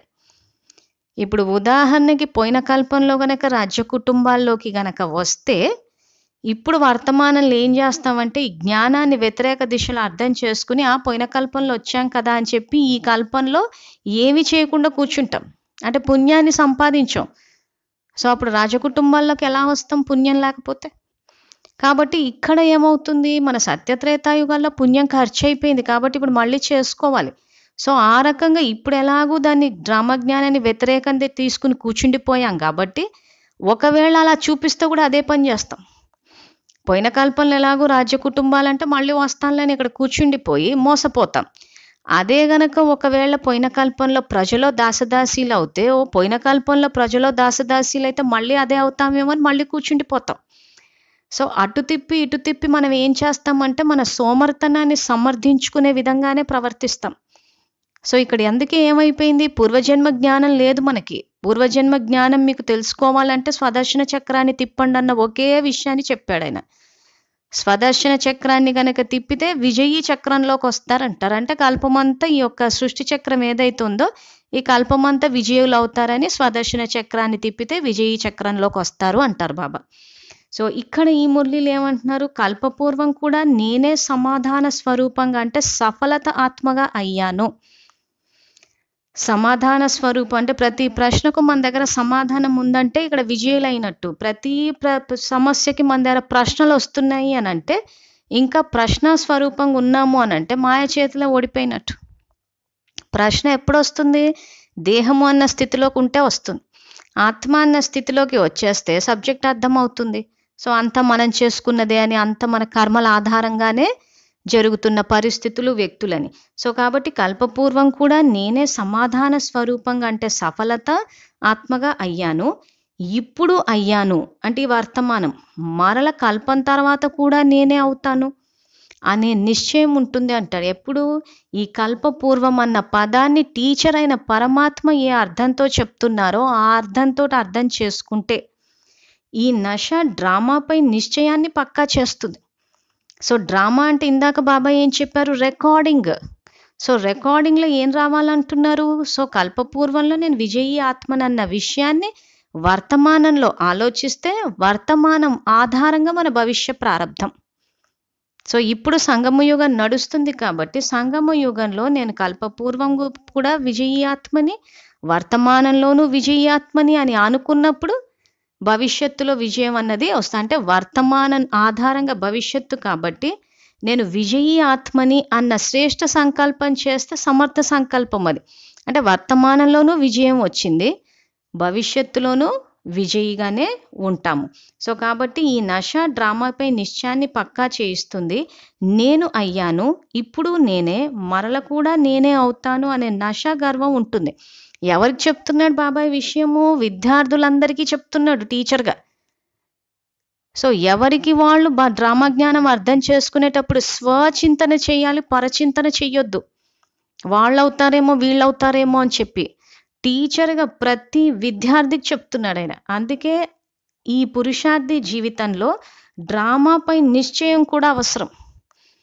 సో డ్రామాల నిశ్చయాన్ని పెట్టుకోవడం అంటే ఏంటి, బాబా ఏం చెప్తున్నారు, ఇక్కడ శ్రేష్ఠ కర్మలు ఆచరించండి, ఆచరిస్తే దీనికి తగ్గట్టు ప్రారంధం ఉంటుంది, మీరు విజయీలు అవ్వాలా అని చెప్పేసి ఆయన చెప్తుంది. ఇక్కడ మనము ఆ రకంగా అవ్వాలని ఇది విషయాన్ని బాబా చెప్పే అర్థాన్ని తీసుకోకుండా రిపీట్ అంట, జరిగిందే జరుగుతుందంట, ఇలా ఆలోచిస్తూ పోతే అసలు ఏం జరిగింది పోయిన కల్పంలో మనకు తెలీదు. సో విద్యార్థులు ఏం చేస్తున్నారు, ఈ జన్మలో జరిగిన కొన్ని సంఘటనల్ని తీసుకుంటున్నారు, ఆ సంఘటనల్ని ఆలోచనలో రిపీట్ చేస్తున్నారు, అదే జరుగుతుందా అని చెప్పి గతాన్ని ఆలోచిస్తూ దాన్నే రికార్డింగ్లోకి తీసుకుంటూ వస్తున్నారు. ఫుల్ స్టాప్ పెట్టమన్నాడు బాబా, పాత ప్రపంచానికి ఇంకా ఫుల్ స్టాప్ పెట్టేసి మరజీవ జన్మ అంటే బ్రాహ్మణ జన్మ తీసుకోమన్నారు. సో జన్మ మారింది కాబట్టి సంస్కారాలు మారాలా అంటున్నాడు. సో ఏ సంస్కారం రావాలి, దైవీ సంస్కారాలు. సో వీటి ఆధారంగానే మన 84 జన్మలు. కానీ డ్రామా జ్ఞానాన్ని అర్థం చేసుకునేటప్పుడు తప్పుగా అర్థం చేసుకొని మోసపోవద్దని చెప్పి బాబా 7th June 1977 అవ్యక్త మురళిలు ఏం చెప్పారంటే విజయీగా అయ్యే భావాన్ని తీసుకోండి అంటున్నాడు. సో ఇప్పటి వరకు 4 అవ్యక్త మురళి స్లైడ్స్ వేసి చూపించాము. ప్రతి చోట బాబా విజయీగా అయ్యే భావాన్నే తీసుకోండి అంటున్నాడు. పురుషార్థహీనులుగా అయ్యే భావం మీ అల్పబుద్ధి ప్రమాణంగా అర్థం చేసుకుంటూ స్వయాన్ని మోసం చేసుకోకండి. బాబా ప్రతి మాటలో ప్రతి ఆత్మ యొక్క 3 కాలాల కళ్యాణం నిమిడి ఉంది. అప్పుడే విశ్వ కళ్యాణి అనే మహిమ చేయబడుతుంది. కళ్యాణ విషయాలను స్వయం యొక్క అకల్యాణార్థం కార్యంలో ఉపయోగించకండి అంటున్నాడు. సో ఇక్కడ ఏమంటున్నాడు, బాబా యొక్క ప్రతి మాటలో ప్రతి ఆత్మ యొక్క 3 కాలాల కళ్యాణం నిండి ఉందంటే కల్పపూర్వము విజయులము, ఇప్పుడు విజయులము, భవిష్యత్తులో విజయులము అంటే 3 కాలాల కళ్యాణమే నిండి ఉంది అంటున్నారు. కానీ ఇక్కడ మనం ఏం చేస్తున్నాం అన్నది విద్యార్థులు ఎవరికి వాళ్ళు ఆలోచించండి. శ్రీమతాన్ని ఉల్లంఘిస్తున్నాం మనం. సో ఏ రకంగా ఉల్లంఘిస్తున్నాము అంటే కల్పపూర్వం ఫెయిల్ అయ్యామేమో, కల్పపూర్వం ఇంకెవరైనా రాజకుటుంబాల్లోకి వచ్చారేమో, సో ఫలానా వాళ్ళు వస్తారేమో అని చెప్పి పరచింతన చేస్తున్నామంటే శ్రీమతాన్ని ఉల్లంఘిస్తున్నాం ఇక్కడ. సో దీనికి సంబంధించే బాబా 16th April 2019 ఈ మురళిలో ఏం చెప్తున్నారంటే, విశ్వాధిపతులుగా అవ్వడం ఎక్కడ, మళ్ళీ ప్రజలుగా దాసదాసీలుగా అవ్వడం ఎక్కడ? ఏ విద్యార్థులైతే మంచిగా, సుపుత్రులుగా, ఆజ్ఞాకారులుగా, విశ్వాసపాత్రులుగా ఉంటారో వారు తప్పకుండా టీచర్ మతంపై నడుస్తారు. కావున బాబా కూడా పిల్లలకు పదే పదే పొరపాట్లు చేయకండి అని అర్థం చేయిస్తూ ఉంటారు. కల్పపూర్వం కూడా ఫెయిల్ అయి ఉంటాము అని భావించకండి. మేము సేవ చేయడం లేదు కాబట్టి తప్పకుండా ఫెయిల్ అయి ఉంటాము అని చాలామంది మనసుల్లోకి వస్తూ ఉండవచ్చు. బాబా అప్రమత్తం చేస్తూ ఉంటారు అంటున్నారు. సో ఇక్కడ ఈ వాక్యాలు ఏవైతే ఉన్నాయో విద్యార్థుల ఆలోచన విధానాన్ని చెప్తున్నారు బాబా. ఏమనంటే పొరపాట్లు చేయొద్దు అని చెప్తున్నారు. కల్పపూర్వం కూడా ఫెయిల్ అయి ఉంటామని భావించకండి. మేము సేవ చేయడం లేదు కాబట్టి తప్పకుండా ఫెయిల్ అయి ఉంటామని చాలామంది మనస్సుల్లోకి వస్తూ ఉండవచ్చు అంటారు. సో ఎప్పుడైనా సేవలకు వెళ్ళినప్పుడు చూడొచ్చు, ఎవరైనా సేవకు రాకపోతే కారణం ఏంటని చెప్పి అడిగితే డ్రామాలో లేదక్కయ్యా అని చెప్తూ ఉంటారు. సో డ్రామాలో లేదు అన్న విషయం మీకెట్లా తెలిసింది? బాబా పూర్వజన్మ జ్ఞానం తీసేశాడు కదా, పూర్వజన్మ కాదు కదా, పూర్వ కల్ప జ్ఞానం కూడా తీసేశాడు మనకి, అంటే ఏ జన్మలు. సో ఇక్కడ ఇంతసేపు మనం చూపించిన మురళిలో బాబా ఏమంటున్నారు? కల్పపూర్వం విజయలేము, ఇప్పుడు విజయలేము, భవిష్యత్తులో కూడా విజయాలని ఈ ఒక్క విషయమే టీచర్ అయిన పరమాత్మ మనకి చెప్పినప్పుడు నేను కల్పపూర్వము సేవకు రాలేదు అన్న విషయం బాబా ఎక్కడ చెప్పాడు? సో అందుకే బాబా అంటున్నారు, మేము సేవ చేయడం లేదు కాబట్టి తప్పకుండా ఫెయిల్ అయి ఉంటామని చాలామంది మనస్సుల్లోకి వస్తూ ఉండవచ్చు. సో ఇక్కడ ఎందుకు ఈ ఆలోచనలు చేస్తారు అని అంటే సోమర్తనం వల్ల. ఇప్పుడు మనం అడిగితే ఏంటంటే, లేదండి ఇంట్లో కుటుంబ సభ్యులు రానివ్వరు, అన్నయ్య రానివ్వరు అని చెప్పి అటు తిప్పి ఇటు తిప్పి అన్నయ్య మీద వేసేస్తారు. నేను విశ్వ కళ్యాణకారిని, ఈశ్వరీయ సేవార్థిని అన్న సంకల్పం చేస్తే ఎవ్వరూ మనకి విఘ్నం వెయ్యరు. మమ్మల్ని ఇంట్లో వాళ్ళు రానివ్వరు, ఇంట్లో వాళ్ళు ఒప్పుకోరు అన్న ఆలోచన చేస్తాం కాబట్టి మనమే ఇక్కడ ఆలోచన చేసాం ఇంట్లో వాళ్ళు ఒప్పుకోరు అని, కాబట్టి ఒప్పుకోరు. ఇంట్లో వాళ్ళు ఒప్పుకుంటారు, అన్నయ్య సహకరిస్తారు సేవలకి అని సంకల్పం చేస్తే అదే జరుగుతుంది. అందుకే బాబా మీరు సంకల్పం చేస్తే నేను సహయోగం ఇస్తాను అంటారు. సో మనం చేసే సంకల్పమే ఇంట్లో వాళ్ళు మమ్మల్ని సేవలకు పంపించరు అన్న సంకల్పం చేస్తే బాబా దానికి శక్తిని కలపరు. ఆయన దానికి శక్తిని కలిపితే ఇంక అసలుకే ముందుకెళ్ళలేం. సో ఇక్కడ శ్రేష్ఠ సంకల్పాలు చేస్తేనే ఇక్కడ బాబా సంయోగం అన్నది లభిస్తుంది. సో అందుకే కల్పపూర్వము ఫెయిల్ అయి ఉంటాము అని భావించకండి అంటున్నారు. సో కల్పపూర్వం ఏమయ్యాము? పాస్ అయ్యాము, పాస్ విత్ ఆనర్ అయ్యాము, కల్పపూర్వము విజయాన్ని సాధించాము అని ఈ సంకల్పాలు చేయాలని చెప్పి బాబా కల్పపూర్వం గురించి నథింగ్ న్యూ అని చెప్పి ఇంతసేపు బాబా మహావాక్యాలు చెప్పారు. సో విద్యార్థులు వీలైతే వీడియోని పూర్తి స్పష్టత వచ్చే వరకు చూడండి, లేదా డేట్లతో సహా ఫోటోలు తీసి పెట్టాం కాబట్టి ఆ మురళిలు తీసి చదివినా కానీ ఈ డ్రామా రిపిటేషన్ ఫిక్స్డ్ అని ఏదైతే ఈ 50% నాలెడ్జ్ తోటి హాఫ్ నాలెడ్జ్ ఇస్ డేంజరస్ అని చెప్పి ఏదైతే మన పురుషార్థాన్ని మనమే దెబ్బ కొట్టుకున్నామో దాన్ని సరిదిద్దుకుని ముందుకు వెళ్ళవచ్చు. సో అందుకే బాబా ఇక్కడ రిపీట్ అన్న పదానికి కూడా అర్థం చెప్తున్నారు. ఇది 23rd April 2019 ఈ సాకార మురళిలో బాబా రిపీట్ అన్న పదానికి వివరణ ఏమిస్తున్నారంటే, గ్రామఫోన్ రికార్డు నుండి ఆ ముళ్ళుని పైకి ఎత్తి మళ్ళీ పెడితే అది రిపీట్ అయినట్లుగా మళ్ళీ రిపీట్ అవుతుందని కాదు. అక్కడ అదే రిపీట్ అవుతుంది, కానీ కొత్త విషయం ఏది ఉండదు. బాబా వద్ద కొత్త విషయాలు ఏవైతే ఉన్నాయో అవి రిపీట్ అవుతాయి. సో బాబా అవతరణ, బాబా చెప్పే జ్ఞానము అంటే ఇవన్నీ ఎటర్నల్ లాస్, శ్రీమతము, ఇవి కల్పకల్పం మారిపోవు. ప్రతి కల్పం ఇదే శ్రీమతం ఉంటుంది, ఎందుకంటే ఇది పర్ఫెక్ట్ జ్ఞానం కాబట్టి. సో కాబట్టి బాబా చెప్పే విషయాలు ఏవైతే ఉన్నాయో అవన్నీ రిపీట్, ఫిక్స్డ్. మన పాపపుణ్యాలు ఏవైతే ఉన్నాయో అవి రిపిటీషన్ కాదు, ఫిక్స్డ్ కాదు. సత్య త్రేతాయుగాల్లో పుణ్యం అయిపోయింది, ఇప్పుడు పుణ్యం సంపాదించుకోవాలి. ద్వాపర కలియుగాల్లో పాపాన్ని యోగం ద్వారా అన్న భస్మం చేసుకోవాలి, లేదా కర్మలు భోగించన్న భస్మం చేసుకుంటేనే పరంధామానికి తీసుకువెళ్ళేది. సో అందుకే ఇక్కడ బాబా ఏమంటున్నారంటే ఎగ్జాంపుల్ కూడా చెప్తున్నాడు, పిల్లలు కన్ఫ్యూజ్ అవుతారని. గ్రామఫోన్ రికార్డు పైన ఏమవుతుంది, ముళ్ళు పైకి ఎత్తిపెట్టి మళ్ళీ పెడితే మళ్ళీ అదే పాట రిపీట్ అవుతుంది. అక్కడ అదే రిపీట్ అవుతుంది కానీ కొత్త విషయం ఏమి ఉండదు. బాబా వద్ద కొత్త విషయాలు ఏవైతే ఉన్నాయో అవి రిపీట్ అవుతాయి. సో ఇది బాబా రిపీట్ అన్న పదానికి చెప్తున్న అర్థము.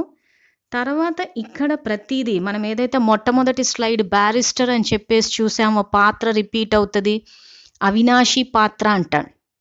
ఈ అవినాశి అన్న పదాన్ని బాబా అవినాశి పాత్రకు వాడతారు, తర్వాత అవినాశి సంపాదన అంటారు, పాపానికి వాడరు. ఇక్కడ అవినాశి పాత్ర అంటే మనం ఏవైతే సంస్కారాలు రికార్డ్ చేస్తున్నామో దాన్ని బాబా వినాశనం చెయ్యరు. తర్వాత మనం ఏదైతే పుణ్యాన్ని సంపాదించుకుంటున్నామో ఆ పుణ్యాన్ని కూడా బాబా వినాశనం చెయ్యరు. అందుకే అవినాశి సంపాదన, అవినాశి పాత్ర అంటాడు. అంటే అవినాశి సంస్కారాలు, ఇక్కడ సంస్కారాల ఆధారంగా జన్మ తీసుకుంటున్నామని చెప్పేసి స్టార్టింగ్లో చెప్పుకున్నాం మనం. సో ఇక్కడ బాబా అందుకే పాపం విషయానికి వచ్చేసరికి పాపం మాత్రం వినాశనం చేసేస్తాడు. సో అందుకే అక్కడ అవినాశి పాపం అన్నారు, పాపం అన్నది వినాశనం చేయదు. అందుకే వినాశనం విషయానికి వచ్చేసరికి మొదటి అర్థము పాపాన్ని వినాశనం చేయడమే.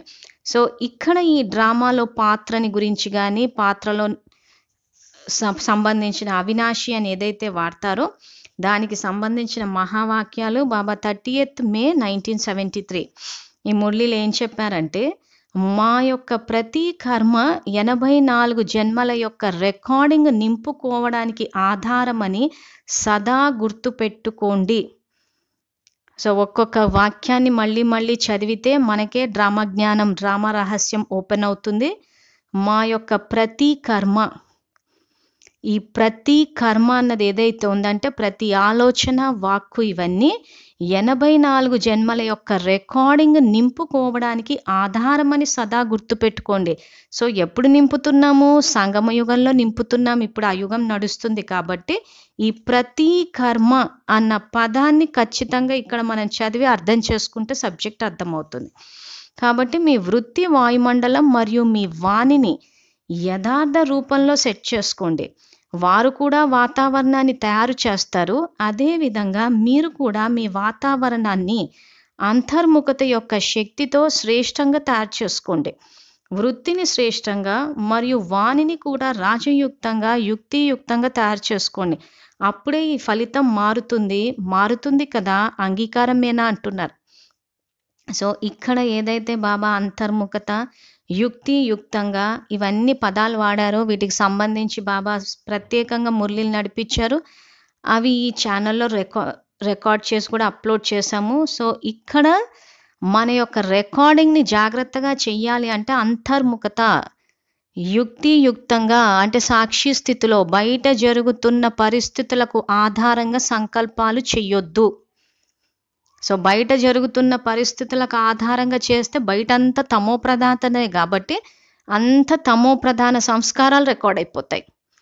సో బయట ఏం జరిగినా కానీ రాజయుక్తంగా అంటే స్వరాజ్యాధికారులు ఆత్మ రూలింగ్లోకి రావాలి, యుక్తియుక్తంగా అంటే సాక్షి స్థితిలో బాబా మురళిని ఆధారంగా తీసుకుని రికార్డ్ చేయాలి. సో దీని గురించి ఈ స్లైడ్కి సంబంధించి డ్రామాలో పాత్రను మార్చే విధి అన్న వీడియోలో చెప్పాము కాబట్టి ఇక్కడ విస్తారంగా వెళ్ళట్లేదు. సో ఇది కాకుండా ఈ రికార్డింగ్ గురించి బాబా 9th May 1977 ఈ మురళిలో కూడా ఏం చెప్తున్నారంటే, ముఖ్య సంస్కారాన్ని నింపుకునే సమయం ఇదే. ఆత్మలో ప్రతి జన్మ యొక్క సంస్కారాల రికార్డును ఈ సమయంలో నింపుకుంటూ ఉన్నారు. రికార్డు చేసే సమయంలో సెకండ్ చాలా ధ్యాస పెట్టుకుంటారు. ఏ రకమైన ఆందోళనలో అయినా ధ్యాస ఉంటే ఆందోళనలో కూడా ధ్యాస ఉండాలి. ఏ రకమైన ఆందోళన ఉన్నా రికార్డు మంచిగా నిండదు.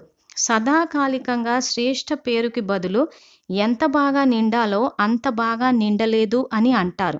అందువలన అన్ని రకాల ఆందోళన నుండి అతీతంగా స్వయం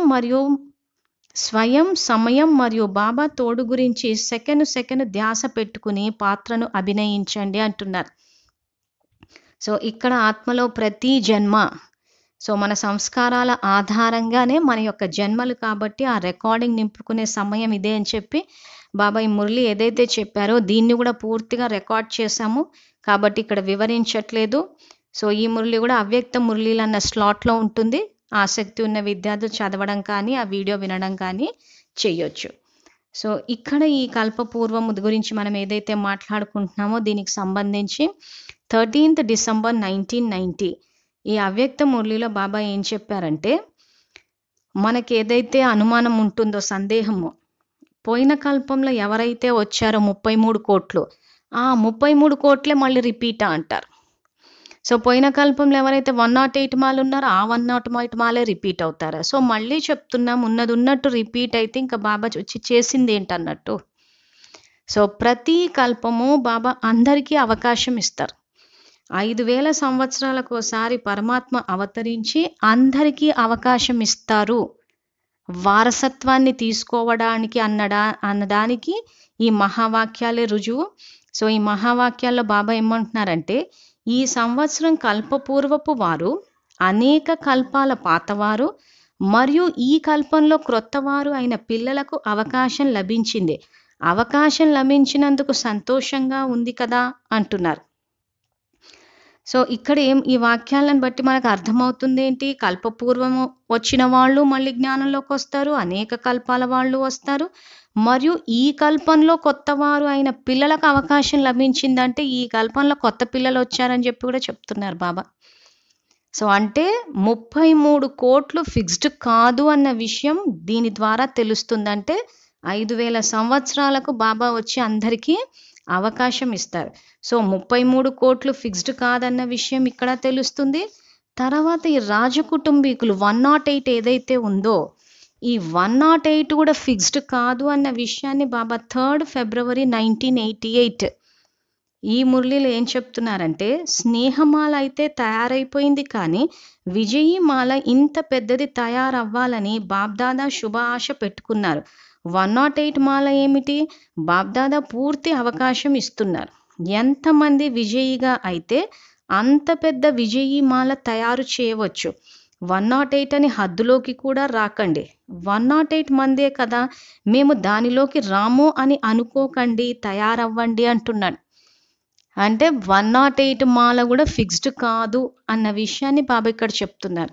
సో ఇందాక ఏదైతే చెప్పామో 13th December 1990 అందులో బాబా కల్పపూర్వం వాళ్ళు కొత్త వాళ్ళు వచ్చారని చెప్పారు.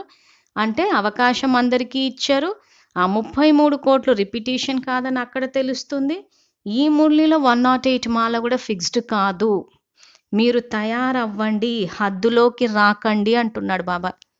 సో బాబా చెప్పేదంతా బేహద్ జ్ఞానం, కానీ మనం 50% అర్థం చేసుకోవడం వల్ల ఏమైందంటే ఇక్కడ బాబా చెప్పినట్టు 108 మందే కదా, మేము దానిలోకి రాలేము అని అనుకోకండి అన్నది టీచర్ అయిన పరమాత్మ చెప్తున్న శ్రీమతం ఇది.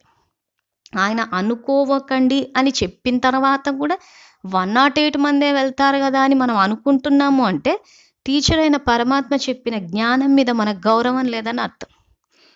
నాకు బాబా అంటే ఇష్టము అని అన్నప్పుడు ఇంకా ఆయన చెప్పిన ఆజ్ఞకు అనుసారంగా నేను విజయీ రత్నాన్ని సఫలతా స్వరూపాన్ని అని అనుకుని బాబా చెప్పిన పురుషార్థం చేసి ఆజ్ఞాకారులుగా బాబా సమానంగా అవ్వాలి. తర్వాత ఇక్కడ మనం ఏదైతే మొదటి నుంచి ఆ బ్యారిస్టర్ నుంచి ఇప్పుడు ఈ కల్పపూర్వం గురించి ఏదైతే చెప్పుకుంటున్నామో ఇవన్నీ మన సంస్కారాల ఆధారంగానే జరుగుతున్నాయి. సో మన ఆత్మ అన్న మొట్టమొదటి పాఠం. సో ఇక్కడ సంస్కారాల ఆధారంగానే జరుగుతున్నాయి కాబట్టి డ్రామా ఫిక్స్డ్ రిపిటేషన్ అండ్ 50% తెలుసుకుంటున్నాం కానీ ఆ డ్రామా తయారవుతుంది మన కర్మల ఆధారంగా. సో ఆ కర్మలు చేస్తుంది మన సంస్కారం ఆధారంగా అని చెప్పేసి బాబా 5th April 1981 ఈ అవ్యక్త మురళీలు ఏం చెప్పారంటే, సంస్కారం అవ్వటం అంటే సంకల్పం, మాట మరియు కర్మ స్వతహాగా దాని అనుసారంగా నడవాలి. సంస్కారం ఎలాంటిది అంటే ఆత్మను స్వతహాగా తన ప్రకారం నడిపించుకుంటుంది. సంస్కారం అనేది స్వతహాగా తాళం చెవి లాంటిది, దీని ఆధారంగానే నడుస్తారు. ఆట బొమ్మకి తాళం చెవి ఉంటుంది, అది తిప్పితే నాట్యం చేస్తూ ఉంటుంది, పడిపోయేది అయితే పడిపోతూనే ఉంటుంది. అదేవిధంగా జీవితానికి సంస్కారం అనేది తాళం చెవి. కనుక బాబా యొక్క సంస్కారాలు నిజ సంస్కారంగా చేసుకున్నారా? దీనినే మీరు మరో మాటలో ఇది నా సంస్కారం అని అంటారు. బాబా సదా వరదాని, సదా ఉపకారి, సదా దయాహృదయుడు. ఇలా బాబా సమానమైన సంస్కారాలు తయారైపోవాలి. కనుక శ్రమ చేయవలసి వస్తుందా? నేను ఎవరు అనేది స్వరూపంలోకి తీసుకురండి. ఈ ధర్మాన్ని కర్మలోకి తీసుకువచ్చినప్పుడే స్వరూపం వరకు తీసుకువచ్చినట్లు, లేకపోతే తెలుసుకుని అంగీకరించే వారి లిస్టులోకి వెళ్ళిపోతారు అంటున్నాడు. సో ఇక్కడ మనం ఈరోజు ఎందుకు ఈ రకంగా ప్రవర్తిస్తున్నాము అన్న ప్రశ్నకు సమాధానమే బాబా ఇక్కడ మీ సంస్కారాలు అంటున్నాడు. సో ఇక్కడ ఏ రకంగా అయితే బొమ్మలకి కీచి తిప్పితే అది నాట్యం చేస్తూ ఉంటుందో, ఈరోజు మనం ఈ రకంగా ప్రవర్తించడానికి మన సంస్కారాలే కారణము. మరి ఈ సంస్కారాలు ఎక్కడి నుంచి వచ్చాయి, ఎలా రికార్డ్ అవుతున్నాయి అంటే ఇప్పుడు సంగమ యుగంలో మనమే చేస్తున్నాం. కానీ ఆ చేసేటప్పుడు పరమాత్మ యొక్క మురళిని ఆధారంగా తీసుకుని శ్రీమతానికి అనుసారంగా చేస్తూ పోవాలి. అప్పుడు కరెక్ట్గా పర్ఫెక్ట్గా వస్తాయి. అలా కాకుండా బాబా చెప్పేది చెప్తారు కానీ అది ఎట్లా సాధ్యమైతే చెప్తుందని చెప్పి మళ్ళీ మన సొంత తెలివితేటలు వాడేసి సొంత మతాలు అంటే బాబా శాంతితోటి వ్యవహరించమంటే ఈరోజు శాంతితో చెప్తే ఎవరు వింటారు? కొంచెం గట్టిగా చెప్తేనే అర్థమవుతుంది. ప్రేమతో చెప్తే అయితే అసలు పనులే కావు. ఇవన్నీ ఏంటంటే సొంత మతాలు.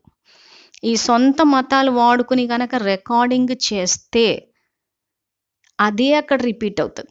ఇప్పుడు కనుక ప్రేమతోటి వ్యవహరిస్తే ఎవరు వినరు, లోకువైపోతారు అని, మన మాటకు విలువ ఉండదు, మనకు గౌరవం ఉండదు అని ఇలాంటివి రికార్డ్ చేస్తే అదే వచ్చే కల్పంలో రిపీట్ అవుతుంది.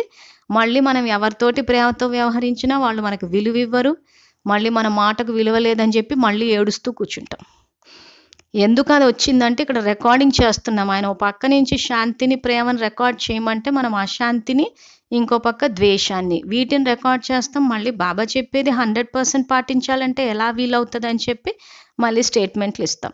అలా స్టేట్మెంట్లు ఇస్తే ఏమవుతుందంటే దుఃఖపడేది మనమే, బాబా కాదు. ఎందుకంటే బాబా జన్మ తీసుకోరని మన అందరికీ తెలుసు. సో జన్మ తీసుకుని సుఖపడేది, సంతోషపడే అవకాశాన్ని ఆయన మనకిస్తున్నారు. సో కాబట్టి మీ భాగ్యాన్ని శ్రేష్టంగా సంతోషంగా రచించుకోమని చెప్తున్నారు. ఆ రచించుకోవడం ఎలా చేస్తాము అని అంటే మన యొక్క సంస్కారాల ఆధారంగా. సబ్జెక్ట్ అంతా ఎక్కడుందంటే మన ఆత్మాన్న మొదటి పాఠంలోనే ఉంది. సో అందుకే ఏ రకంగా అయితే ఆ బొమ్మకి కీ ఇస్తే నాట్యం చేస్తుందో అదే విధంగా సంస్కారాల ఆధారంగానే జరుగుతుంది. సో కాబట్టి సంస్కారాలు ఎలా ఉండాలి అంటే బాబా సమానంగా. సో బాబా సంస్కారం ఏంటి? వరదాని అంటే ఎప్పుడు ఎవరికి ఏది అవసరమో అది ఇస్తూ పోవాలి. ఉపకారి అంటే ఉపకారం చేస్తూ పోవాలి. సదా దయ, ఆ రకంగా ఉండాలి. అంతే తప్పితే ఎవరికైనా ఏదైనా చేస్తే బాగైంది వాళ్ళకి అట్లాగే కావాలి, వాళ్ళు చేసుకున్న దానికి బాగా జరిగింది, బాబా వాళ్ళకి బుద్ధి చెప్పాడు అని చెప్పి ఈ రకంగా ప్రవర్తించొద్దు. సో అందరి పట్ల వరదాని, సదా ఉపకారి, సదా దయాహృదయుడు అని చెప్పి ఇలాంటి సంస్కారాలు తయారైపోవాలి. తర్వాత ఈ వాక్యం ఏదైతే ఉందో, నేను ఎవరు అనేది స్వరూపంలోకి తీసుకురండి అంటున్నారు. సో ఇక్కడ నేను ఎవరు అనంటే నిరాకార జ్యోతిర్బిందు స్వరూపాన్ని ఏదైతే మన యొక్క ఆది మన రూపం ఉందో అది గనక ఇక్కడ స్వరూపంలోకి తీసుకొస్తే ఆ సంస్కారాలు ఎమర్జ్ అవుతాయి. సో దీనికి సంబంధించి చాలా మురళిలో కవర్ చేసాము. సో కాబట్టి మళ్ళీ చెప్పట్లేదు. బేహద్ వైరాగ్య స్థితి అని ఏదైతే 18 భాగాలు ఉన్నాయో ఆ 18 భాగాలు చూస్తే కూడా ఈ నేను ఎవరన్నది స్వరూపంలోకి ఎలా తీసుకురావాలి, నష్టమోహ స్థితికి ఎలా రావాలన్నది కూడా అర్థమవుతుంది. కాబట్టి నేను ఎవరు అన్నది స్వరూపంలోకి తీసుకురావాలి.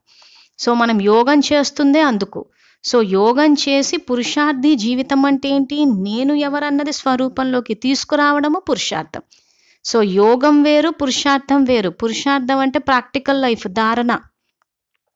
సో అది బాబా ఇక్కడ చెప్తూ ఈ ధర్మాన్ని కర్మలోకి తీసుకువచ్చినప్పుడే స్వరూపం వరకు తీసుకువచ్చినట్లు, లేకపోతే తెలుసుకుని అంగీకరించే వారి లిస్టులోకి వెళ్ళిపోతారంటే 2వ నంబర్లోకి వెళ్ళిపోతారు. సో ఈ స్వరూపంలోకి తీసుకురావడం అన్నది కూడా అమృతవేళ, గంటల యోగం, యోగి జీవితం అని ఏ వీడియో అయితే అప్లోడ్ చేశామో దాంట్లో విస్తారంగా ఎక్స్ప్లెయిన్ చేశాము. అది వింటే విద్యార్థులకు అవగాహన వస్తుంది. తర్వాత ఈ సంస్కారం ఎలా తయారవుతుందా అన్న విషయాన్ని బాబా 9th January 1996లో చెప్పారు. సో మన ఫస్ట్ స్లైడ్ ఏదైతే బ్యారిస్టరు, రిపిటీషను, కల్పపూర్వము ఇవన్నీ ఏదైతే చెప్తున్నారో బాబా జ్ఞానం, ఇప్పుడు ఇదంతా మన సంస్కారాల ఆధారంగా దైవీ సంస్కారాలు రికార్డ్ చేసే యుగము. మనం బాబా చెప్పినా వినకుండా బాబా మాటకి వ్యతిరేకంగా తమో ప్రధానమైన సంస్కారాలు రికార్డ్ చేస్తే దుఃఖపడేది మనమే. ఈ సంస్కారాలు మళ్ళీ అక్కడ ఎమర్జ్ అవుతున్నాయన్న విషయం మర్చిపోద్దు. దానికి రికార్డింగ్ ఇక్కడ జరుగుతోంది. సో అందుకే ఈ సంస్కారం ఎలా తయారవుతుందా అని చెప్పేసి కూడా బాబా వివరిస్తున్నారు. సో బాబా ఏమంటారంటే, పిల్లల యొక్క స్థితిలో అన్నిటికంటే ఎక్కువగా యజమాని స్థితిని మరిపించే మరియు సమయానుసారం రాజును వశం చేసుకునేది మనస్సు. సో ఫస్ట్ లెసన్ మళ్ళీ మనసు బుద్ధి సంస్కారంలో ఇక్కడ రాజును వశం చేసుకునేదంటే ఇక్కడ ఆత్మని వశం చేసుకునేది మనస్సు అంటే సంకల్పాలు. అందువలనే బాబా ఇచ్చిన మంత్రం కూడా మన్మనాభవ, తన్మనాభవ లేదా ధన్మనాభవ అని అనలేదు, మన్మనాభవ అని అన్నారు. ఎందుకంటే మనస్సు అనేది తన ప్రభావం వేసేస్తుంది, మనస్సు యొక్క వశంలోకి వచ్చేస్తున్నారు. చూడండి, ఏదైనా చిన్న వ్యర్థ విషయం అయినా లేదా వ్యర్థ వాతావరణం అయినా లేదా వ్యర్థ దృశ్యం అయినా అన్నింటి ప్రభావం మొదట దేనిపై పడుతుంది? మనస్సుపై పడుతుంది. తర్వాత బుద్ధి దానికి సహయోగం ఇస్తుంది. మనస్సు మరియు బుద్ధి ఒకవేళ ఆ విధంగా నడుస్తూ ఉంటే అదే సంస్కారంగా తయారైపోతుంది అంటున్నారు. సో ఇక్కడ డ్రామాలో రిపీట్ ఎట్లా అవుతుంది అని అంటే సంస్కారాన్ని రిపీట్ చేస్తే అవుతుంది. సో సంస్కారాన్ని రిపీట్ అంటే తమో ప్రధానమైన సంస్కారాన్ని రిపీట్ చేయాలా లేదా దైవీ గుణాలను ధారణ చేయాలా అన్నదే ఇక్కడ బాబా చెప్తున్న సబ్జెక్టు. దాన్నే మనం పురుషార్థం, ధారణ, ప్రాక్టికల్ లైఫ్లోకి తేవడము అంటున్నాడు. సో ఇక్కడ దేన్నైనా వశం చేసుకునేది ఇక్కడ ముఖ్యంగా మనసు సంకల్పమే. కాబట్టి ఈ సంకల్పాన్ని నా మీద స్థిరపరచండి అని చెప్పి బాబా చెప్తున్నారు. సో అందుకే ఆయన ఇచ్చిన మంత్రము మన్మనాభవ.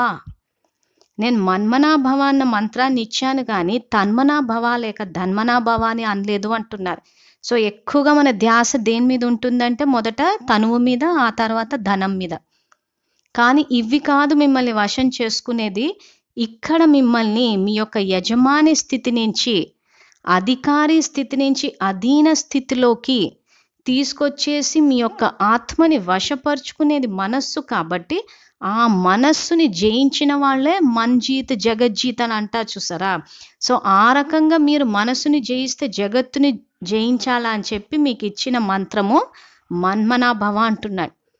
అంటే మనస్సు, మన అంటే బాబా మీద, భవ అంటే స్థిరపరచడం, అంటే ఒక సంకల్పం. నేను ఆత్మని శాంతి స్వరూపాన్ని అన్న సంకల్పం చేస్తే శివ పరమాత్మ నా తండ్రి అని చెప్పి సంకల్పం ద్వారా కనెక్ట్ అయ్యి ఆ సంకల్పాన్ని స్థిరంగా పెట్టగలగాలి. దీన్నే బాబా స్థితిలో స్థితులు అవ్వడం అని అంటారు. సో శాంతి అన్న స్థితిలో స్థితం అవ్వాలి అంటే ఆ సంకల్పాన్ని నిలబెట్టగలగాలి. అలా కాకుండా వ్యర్థం వచ్చేస్తూ ఉంది అంటే వ్యర్థం ఎక్కడి నుంచి వస్తుంది? ఎప్పుడైతే తనువు ధనం గురించి ఆలోచిస్తామో ఇంకంత వ్యర్థమే వస్తుంది. నేను తన్మనాభవ ధన్మనాభవ అని అనలేదు, మన్మనాభవ అని చెప్పాను అంటున్నారు బాబా. ఎందుకంటే మనస్సు అనేది తన ప్రభావం వేసేస్తుంది, మనస్సు యొక్క వశంలోకి వచ్చేస్తున్నారు అంటున్నారు. సో ఏ వ్యర్థ విషయం వచ్చినా, వ్యర్థ వాతావరణం వచ్చినా వెంటనే ఆ వాయుమండలానికి సంబంధించినట్టు సంకల్పాలు చేసేస్తూ పోయినప్పుడు రికార్డింగ్ ఏమవుతుంది? తమో ప్రధానమైన రికార్డింగ్ జరుగుతుంది. సో ఆ తమో ప్రధానమైన రికార్డింగ్ జరిగినప్పుడు ఏమవుతుందంటే ఇవే సంస్కారాలు అక్కడ రిపీట్ అవుతాయి. కాబట్టి మళ్ళీ తమో ప్రధాన సంస్కారాల యొక్క పర్యవసానము తమో ప్రధానమైన కర్మలు, తమో ప్రధానమైన కర్మల పర్యవసానంగా మళ్ళీ వచ్చేది దుఃఖమే. తో సీన్ ఎలా రిపీట్ అవుతుందంటే మీరు రికార్డ్ చేసే సంస్కారాలను బట్టి ఉంటుంది. తో సంస్కారాలను బట్టి ఉంటుంది. కాబట్టి ఇక్కడ బాబా ఈ ఫస్ట్ లెసన్ ఏదైతే ఉందో దాంట్లో ఈ మనస్సు బుద్ధి సంస్కారం గురించి చెప్తూ మన్మనాభవ అన్న మంత్రాన్ని ఇచ్చాను అంటున్నాడు. సో ఇక్కడ అందుకే మనస్సుపై ప్రభావం పడుతుంది, తర్వాత బుద్ధి దానికి సహయోగం ఇస్తుంది. మనస్సు మరియు బుద్ధి ఒకవేళ ఆ విధంగా నడుస్తూ ఉంటే అదే సంస్కారంగా తయారైపోతుంది అంటున్నారు. సో సంస్కారంగా తయారైనప్పుడు మన సంస్కారాల ఆధారంగానే మన 84 జన్మలు. సో అందుకే బాబా ఫస్ట్ లెసన్నే ఇంతవరకు చెప్తూ ఉంటారు. సో మొత్తం మురళీలంతా ఫస్ట్ లెసనే చెప్పారు ఆయన. ఆ ఫైనల్ ఎగ్జామ్ కూడా ఆ ఫస్ట్ లెసన్కే పెడతారు. సో మొదటి పాఠమే ఆఖరి పాఠం కూడా. సో ఫస్ట్ లెసనే లాస్ట్ లెసన్ కూడా అవుతుంది. సో ఇక్కడ బాబా చెప్పే ఆత్మజ్ఞానానికి సంబంధించే 24th June 2019 ఈ మురళీలు ఏం చెప్పారంటే, డ్రామాలో ఆత్మదే బాధ్యత. మనం తప్పులన్నీ చేసేసి బాబా సంకల్పం ఇచ్చారు అని అన్నాము అంటే మొదటి పాఠం అర్థం అవ్వలేదని అర్థం. ఎందుకంటే ఇందాక మనం ఏదైతే మహావాక్యాలు చూసామో ఇక్కడ సంకల్పాలు చేసేది మనము. సో మన సంకల్పాలు వ్యర్థం పోయి వ్యర్థ భాగ్యాన్ని రచించుకుంటున్నాం కాబట్టే మన్మనాభవ అన్న మంత్రాన్ని ఇచ్చారు. సో అది ఇచ్చిన తర్వాత కూడా ఏది జరిగినా దాన్ని వ్యతిరేకమైన అర్థాలు తీయడం, అంటే డ్రామా ఫిక్స్డ్ రిపిటేషన్ అని కానీ, లేదా బాబా సంకల్పం ఇచ్చారు, లేదా తమో ప్రధానంగా ప్రవర్తించి ఈవిల్ సోల్స్ మీద వేసేయడం. సో ఇవన్నీ చేస్తున్నామంటే మొదటి పాఠం అర్థం కాలేదని అర్థం. సో అందుకే బాబా ఈ మురళీలు ఏం చెప్తున్నారంటే, ఆత్మ అనాది అవినాశి, కానీ ఆత్మ ఎటువంటి కర్మ చేస్తుంటుందో అలా దానికి తగ్గ ఫలమును పొందుతుంది. కనుక చేసే ఆత్మదే బాధ్యత. బాబా కూడా ఇప్పుడు ఆత్మతోనే మాట్లాడతారు. ఆత్మకు తండ్రి పరంపిత పరమాత్మ అన్నది అందరి బుద్ధిలో ఉంది అంటున్నారు. సో ఈ విషయం మనకి ఆత్మదే బాధ్యత అని తెలిసినా కానీ ప్రాక్టికల్ లైఫ్లోకి వచ్చేసరికి మాత్రము అది తీసి అయితే బాబా మీదన్న వేసేస్తున్నాము, లేదా డ్రామా మీదన్న వేసేస్తున్నాం. సో తప్పు చేసేయడము, ఆ తర్వాత బాబా సంకల్పం ఇచ్చారు, బాబా నాకు అనుభవం చేయించారు, బాబా నా చేతిలా చెప్పించారు అని చెప్పి బాబా మీద ఎత్తేయడము, లేదు బాబా మీద ఎత్తేస్తే ఎవరు ఒప్పుకోరు అని గనక మనకి ఏమైనా అనిపిస్తే డ్రామా, లేదా ఇంకొంచెం డీపర్ లెవెల్ వెళ్ళిపోతే నథింగ్ న్యూ.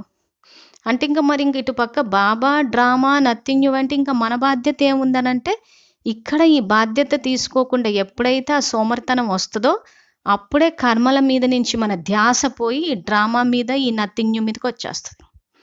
సో అందుకే బాబా ఇక్కడ స్పష్టత ఇస్తున్నాడు, ఆత్మ ఎటువంటి కర్మ చేస్తుంటుందో అలా దానికి తగ్గ ఫలమును పొందుతుంది అంటున్నారు. తర్వాత ఇంకొక ముఖ్యమైన శ్రీమతము 22 December 2019. ఇందులో బాబా ఏమంటారంటే, ఎవరైతే చేస్తారో వారు పొందుతారు. ముఖ్యమైన శ్రీమతం ఇది. చిన్న విషయమే కానీ ప్రతి నిమిషం గుర్తుపెట్టుకోవాలి.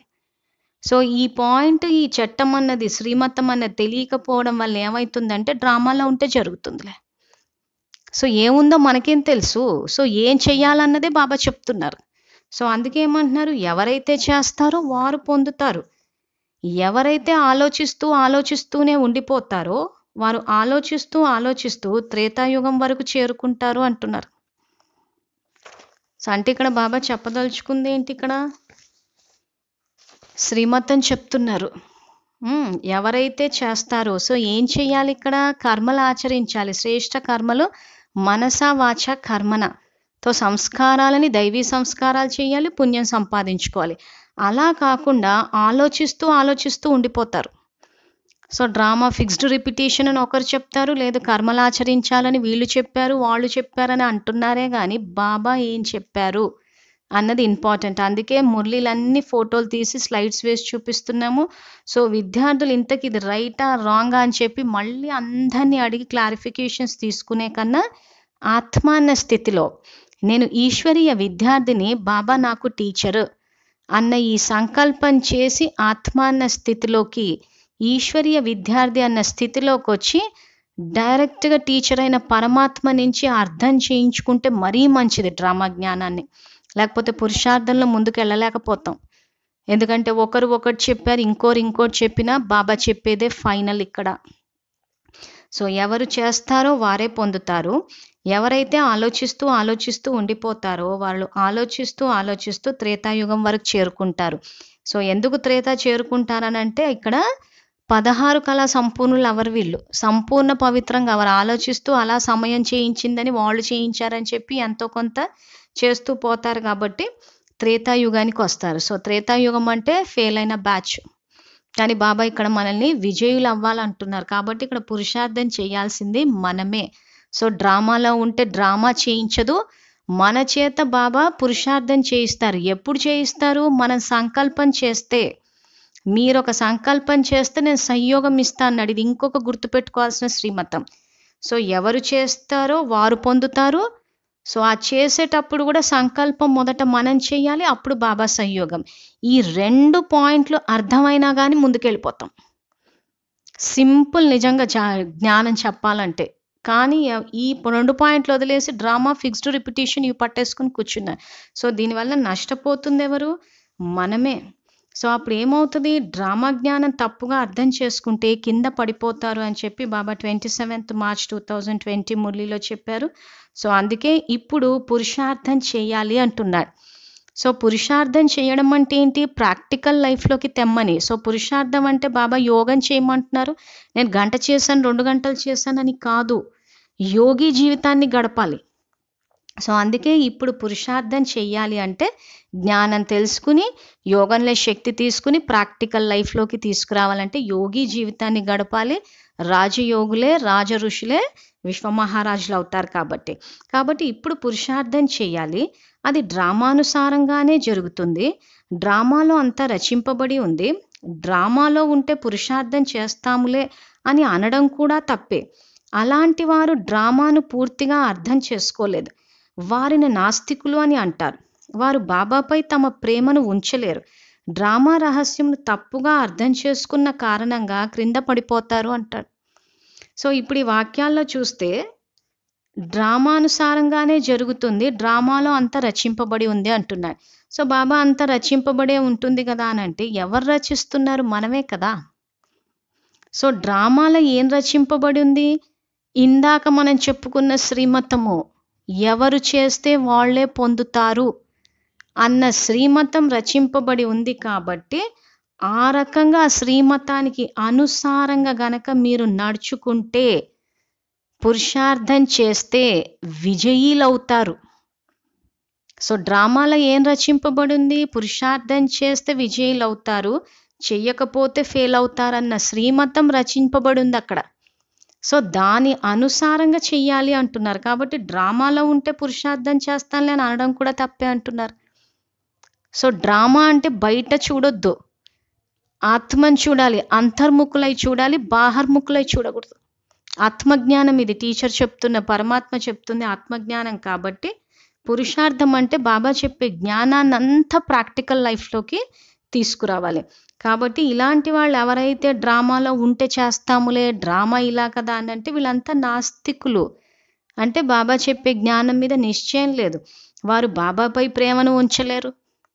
సో బాబా పురుషార్థం చెయ్యండి, జ్ఞానాన్ని అంత ధారణ ప్రాక్టికల్ లైఫ్లోకి తీసుకురమ్మని చెప్తే, బాబా చెప్పారు కదా నథింగ్ న్యూ అని, బాబా చెప్పారు కదా ఫిక్స్డ్ రిపిటీషన్ అని చెప్తే అలాంటి వాళ్ళు ప్రేమని ఉంచలేరు అంటున్నారు. డ్రామా రహస్యంను తప్పుగా అర్థం చేసుకున్న కారణంగా కింద పడిపోతారు. సో అలాంటి వాళ్ళు తప్పుగా అర్థం చేసుకుని ఏం చేస్తారంటే ఏమీ చేయకుండా కూర్చొని ఉంటారు. బాబా చెప్పారు కదా ఎవరు చేస్తారో వాళ్ళకే కల్పపూర్వం అని చెప్పి కల్పపూర్వం అన్న పదాన్ని తప్పుగా తీసుకెళ్ళిపోయి కింద పడిపోతారు. సో అలాంటి వాళ్ళు ఏమీ చేయకుండా కూర్చుంటే ఏమవుతారా అని చెప్పేసి బాబా 25th June 2019 మురళిలో ఇలాంటి వాళ్ళు దాసదాసీలు అవుతారని చెప్పారు. ఎందుకు ఈ మాట చెప్పారు అని అంటే, డ్రామాలో ఉంటే చేస్తానులే అని చెప్పేసి సంగమ యుగంలో సేవలు చేయకుండా కూర్చుని ఉంటారు. సత్యత్రేతాయుగాల్లో పుణ్యం ఖర్చు అయిపోయింది, ద్వాపర కలియుగాల్లో పాపాన్ని పోగేశాము, అది బాబా ఎలాగో తీసేస్తారు. మరి సంగమంలో మనం ఇందాక ఈ వీడియోని మళ్ళీ చూడండి విద్యార్థులు, పాత ఖాతాని సమాప్తి చేసి కొత్తది జమ చేసుకోమన్నారు. సో ఇప్పుడు గనక డ్రామా జ్ఞానాన్ని వ్యతిరేక దిశలో తీసుకుని ఉంటే జరుగుతుందిలే అని అంటే మాత్రం ఏం జరుగుతుందా అన్నది మురళిలో చెప్పారు. సో బాబా ఏం చెప్పారంటే, కొందరు సేవ చేయరు, కేవలం తింటూ తాగుతూ ఉంటారు, కావున వారు మళ్ళీ 21 జన్మలు సేవ చేయవలసి వస్తుంది, దాసదాసీలుగా కూడా అవుతారు కదా అంటున్నారు. సో కొంతమంది ఏం చేస్తారంటే సేవ చేయరు. ఎందుకు చేయరు? డ్రామాలో ఉంటే చేస్తానులే, పోయిన కల్పన నేను చేయలేదేమో అందుకే జరగట్లేదేమో అని చెప్పి కూర్చున్నప్పుడు ఏమవుతుందంటే పుణ్యం ఖాతా జమ అవ్వదు. సో అలాంటి వాళ్ళు ఏం చేస్తారు? కేవలం తింటూ తాగుతూ ఉంటారంటే, మేము కల్పకల్పం పోయిన కల్పంలో కూడా ఇలాగే తింటూ తాగుతూ ఉంటాం, బాబానే చెప్పారు ఎంజాయ్ చేయమని చెప్పి తింటూ తాగుతూ హాయిగా ఉండమని అని చెప్పి తింటూ తాగుతూ ఉంటారు. కావున వారు మళ్ళీ 21 జన్మలు సేవ చేయవలసి వస్తుంది, దాసదాసీలుగా అవుతారు. ఎందుకు దాసదాసీలు అయ్యారు? పుణ్యం లేదు కాబట్టి, ఇక్కడ సేవ చేయలేదు కాబట్టి అక్కడ సేవ చేయాల్సి వస్తుంది. సో ఇక్కడ విశ్రాంతి తీసుకున్నారు కాబట్టి అక్కడ విశ్రాంతిని ఇస్తారు. సో ఏమంటారు ఇలాంటి వాళ్ళు? బాబా చెప్పారు ఎలాగూ సత్యయుగం రావడం ఫిక్స్డ్ కాబట్టి అలాగూ వస్తుంది. వస్తుంది. ఎలా వస్తుంది? ఎవరైతే ఆ పురుషార్థం చేసే పిల్లలు బాబా ఆజ్ఞకు అనుసారంగా ఆ మనసా సేవ చేయడము, ఆ స్వపరివర్తన చేస్తారో వాళ్ళ ద్వారా విశ్వ పరివర్తన ఖచ్చితంగా జరుగుతుంది. వాళ్ళు రాజకుటుంబాల్లోకి వస్తారు. బాబా చూసుకుంటారులే, బాబాకి చెప్పేశానులే, బాబా ఫిక్స్డ్ అని చెప్పేశాడు కదా అని కూర్చున్న వాళ్ళంతా సేవ చెయ్యరు కాబట్టి, పుణ్యం ఖాతా ఉండదు కాబట్టి, సేవ చేయకపోతే దాసదాసీలుగా అవుతారు అంటాడు. సో చివరిగా బాబా ఏమంటారంటే, బాబా చెప్పే జ్ఞానం అంతా తెలుసుకుని స్మృతి స్వరూపంగా నష్టామోహులుగా అవ్వాలి అనేసి ఫైనల్గా బాబా చెప్పే వాక్యం ఏంటంటే, స్మృతి స్వరూపంగా అవ్వండి. స్మృతి స్వరూపం స్వతహాగానే నష్టామోహులుగా చేస్తుంది. తో ఏ స్మృతి స్వరూపము? ఆత్మాన్న స్మృతి స్వరూపంలోకి గనక వస్తే ఆత్మాన్న స్మృతి స్వతహాగానే నష్టామోహులుగా చేస్తుంది. అంటే వర్తమానంలో ఏ స్మృతిలో ఉన్నాం మనము? దేహం అన్న స్మృతిలో ఉన్నాం. నేను దేహాన్ని అనుకున్నాం. సో మొట్టమొదటి ప్రశ్న ఏంటి? నేనెవరు అన్న సమాధాన స్వరూపం కావాలి. సో నేనెవరు? నేను ఆత్మని అన్న ఆ సమాధానం ఏదైతే ఉందో ప్రశ్నకి, ఆ సమాధాన స్వరూపంగా అయినప్పుడు స్వతహాగానే నష్టమోహులుగా అయిపోతాను. ఇప్పుడైతే మోహం యొక్క లిస్ట్ చాలా పెద్దదిగా ఉంది. స్వయం యొక్క కుటుంబంపై, దైవీ పరివారం యొక్క కుటుంబంపై, సేవ యొక్క కుటుంబంపై, హద్దులోని ప్రాప్తుల యొక్క కుటుంబంపై, వీటన్నిటి నుండి నష్టామోహులుగా అవ్వడం అంటే అతీతంగా అయి ప్రియంగా అవ్వటం. నాది అంటే మోహం. దీనితో నష్టామోహులు అవ్వండి. అప్పుడే చాలా సమయం యొక్క పురుషార్థానికి, చాలా కాలం యొక్క ప్రాలబ్ధానికి అధికారి అవుతారు. చాలా సమయం అంటే ఆది నుండి అంతిమం వరకు గల ప్రాలబ్ధం యొక్క ఫలం. సో ఇది పురుషార్థం చేస్తే అవుతుంది. ఆ పురుషార్థం కూడా మోహాన్ని తీసేసి చేయమంటున్నాడు. అది అంతిమంలో చేసేది కాదు, ఇప్పుడు చేయాల్సిందే. తో స్మృతి స్వరూపం అంటే ఆత్మాన్న స్వరూపం. ఇందాక మనం ఏదైతే చెప్పుకున్నామో బాబా మనస్సుని జయించాలని చెప్పి నేను మన్మనాభవ అన్న మంత్రం ఇచ్చాను అన్నాడు. సో మనస్సు ఏం చేస్తుంది? ఒకసారి నేను దేహాన్ని అంటుంది, ఒకసారి నేను ఆత్మని అంటుంది. సో ఇక్కడ మనస్సుని జయించడం అంటే మనస్సు స్థిరంగా నేను ఆత్మని అన్న ఆ సంకల్పాన్ని స్థిరంగా చేసి బాబా స్మృతిలో గనక కనెక్ట్ అవ్వగలిగితే, నేను ఆత్మని అని అనుకుంటే స్వతహాగా పరమాత్మ గుర్తొచ్చేస్తాడు. నేను దేహాన్ని అనుకున్నప్పుడు ఏమవుతుంది? బాబా ఇక్కడ చెప్పినట్టు కుటుంబము, మళ్ళీ దైవీ పరివారం. ఎందుకంటే ఇక్కడ అలౌకిక పరివారము, దైవీ పరివారం పట్ల కూడా మనకి మోహం ఉంది ఇప్పుడు సంగమ యుగంలో. సో ఒక్కోసారి కుటుంబం పట్ల లేకపోయినా కానీ అలౌకిక పరివారం పట్ల ఉంటుంది, లేదా సేవ పట్ల. సో సేవ పట్ల మోహం ఏంటంటే సేవ చేసి గౌరవాన్ని ఆశించడం, మళ్ళీ ఆధారపడిపోవడం. సో ఇలా ఏ రకంగా అయితే ఈ నాది అన్న మోహం ఉందో దీన్ని తీసేసి నష్టామోహులుగా అవ్వండి. అప్పుడు చాలా సమయం యొక్క పురుషార్థానికి, చాలా కాలం యొక్క ప్రాలబ్ధానికి అధికారి అవుతారు. తో చాలా సమయం యొక్క పురుషార్థం అంటే ఏంటి? చాలా కాలం బాబాని స్మృతి చేయడం కాదు, చాలా కాలంగా ధారణ చేస్తూ పోవాలి, ప్రాక్టికల్ లైఫ్లోకి తెస్తూ పోవాలి. సో నేను ఈరోజు ఇన్ని గంటలు యోగం చేశాను కాబట్టి నాకు చాలా కాలం యొక్క పురుషార్థం ఉందనుకోవద్దు. బాబా ఇక్కడ యోగం అన్న పదం వాడట్లేదు, పురుషార్థం అన్న పదం వాడుతున్నాడు. సో ఇక్కడ ఏమంటున్నారు? చాలా కాలం యొక్క పురుషార్థానికి, చాలా కాలం యొక్క యోగానికి అనట్లేదు. యోగంలో మన్మనాభవ అంటే మనస్సుని జయించి నేను ఆత్మాన్న స్మృతి స్వరూపంగా అవుతున్నాం. ఆ స్మృతి స్వరూపంగా అయినప్పుడు నష్టామోహులై నాది అన్న భావన పోతోంది. సో ఆ నాది అన్న భావన పోయినప్పుడు ఏమవుతోంది? ఇక్కడ నేను ఆత్మనన్న స్మృతి ప్రాక్టికల్ లైఫ్లోకి వచ్చినప్పుడు ఆ పురుషార్థానికి చాలా కాలం యొక్క అంటే ఎక్కువ 21 జన్మల ప్రారబ్ధానికి అధికారులు అవుతారు. చాలా సమయం అంటే ఆది నుండి అంతిమం వరకు గల ప్రారబ్ధం యొక్క ఫలం, అంటే పూర్తి 24 జన్మల యొక్క ప్రారబ్ధం మనకి ఇక్కడ వస్తుంది అంటున్నారు. సో కాబట్టి విద్యార్థులు ఇక్కడ ముఖ్యంగా కల్పపూర్వము అంటే విజయులం అన్న అర్థం తీసుకోవాలి. పురుషార్థము అంటే ధారణ, ప్రాక్టికల్ లైఫ్లోకి తేవడము, యోగము కాదు. సో బాబాని స్మృతి చేసేదే మనము మన మనస్సు నేను ఆత్మని అన్న సంకల్పాన్ని స్థిరంగా ఎప్పుడు స్మృతిలో పెట్టుకోవడం కోసము. లేకపోతే అది సహజంగా అలవాటు కొద్దీ నేను దేహాన్ని అనుకునేస్తుంది. మళ్ళీ మోహం వచ్చేస్తుంది. నేను ఆత్మని అనుకుంటే మోహం పోతుంది. సో ఆ నాది అన్న భావన తీసేసి నీది అన్న భావనతోటి గనక పురుషార్థం చేస్తే ప్రతి కల్పము విజయీ ఆత్మలమే. దీన్నే బాబా కల్పపూర్వం అని చెప్పి మన యొక్క స్థితిని పెంచడం కోసం అని చెప్పేసి 3 కాలాల యొక్క జ్ఞానాన్ని ఇచ్చారు. సో 3 కాలాల్లోనూ కల్పపూర్వము, ప్రస్తుతము, భవిష్యకాలము 3 కాలాల్లోనూ కూడా మనము విజయీ ఆత్మలమే. సో సద్గురువుగా బాబా మనకిచ్చే వరదానము సదా సఫలతామూర్తి భవ. కల్పపూర్వము అన్న ఈ వీడియోకి సంబంధించి ఈశ్వరీయ విద్యార్థులకు ఏమైనా సందేహాలు ఉంటే నన్ను సంప్రదించగలరు. నా పేరు మంజుల, నేను హైదరాబాద్లో ఉంటాను. నా కాంటాక్ట్ నంబర్ 9866187805. ఫోన్ నంబర్ మళ్ళీ రిపీట్ చేస్తున్నాను, 9866187805. Thank you.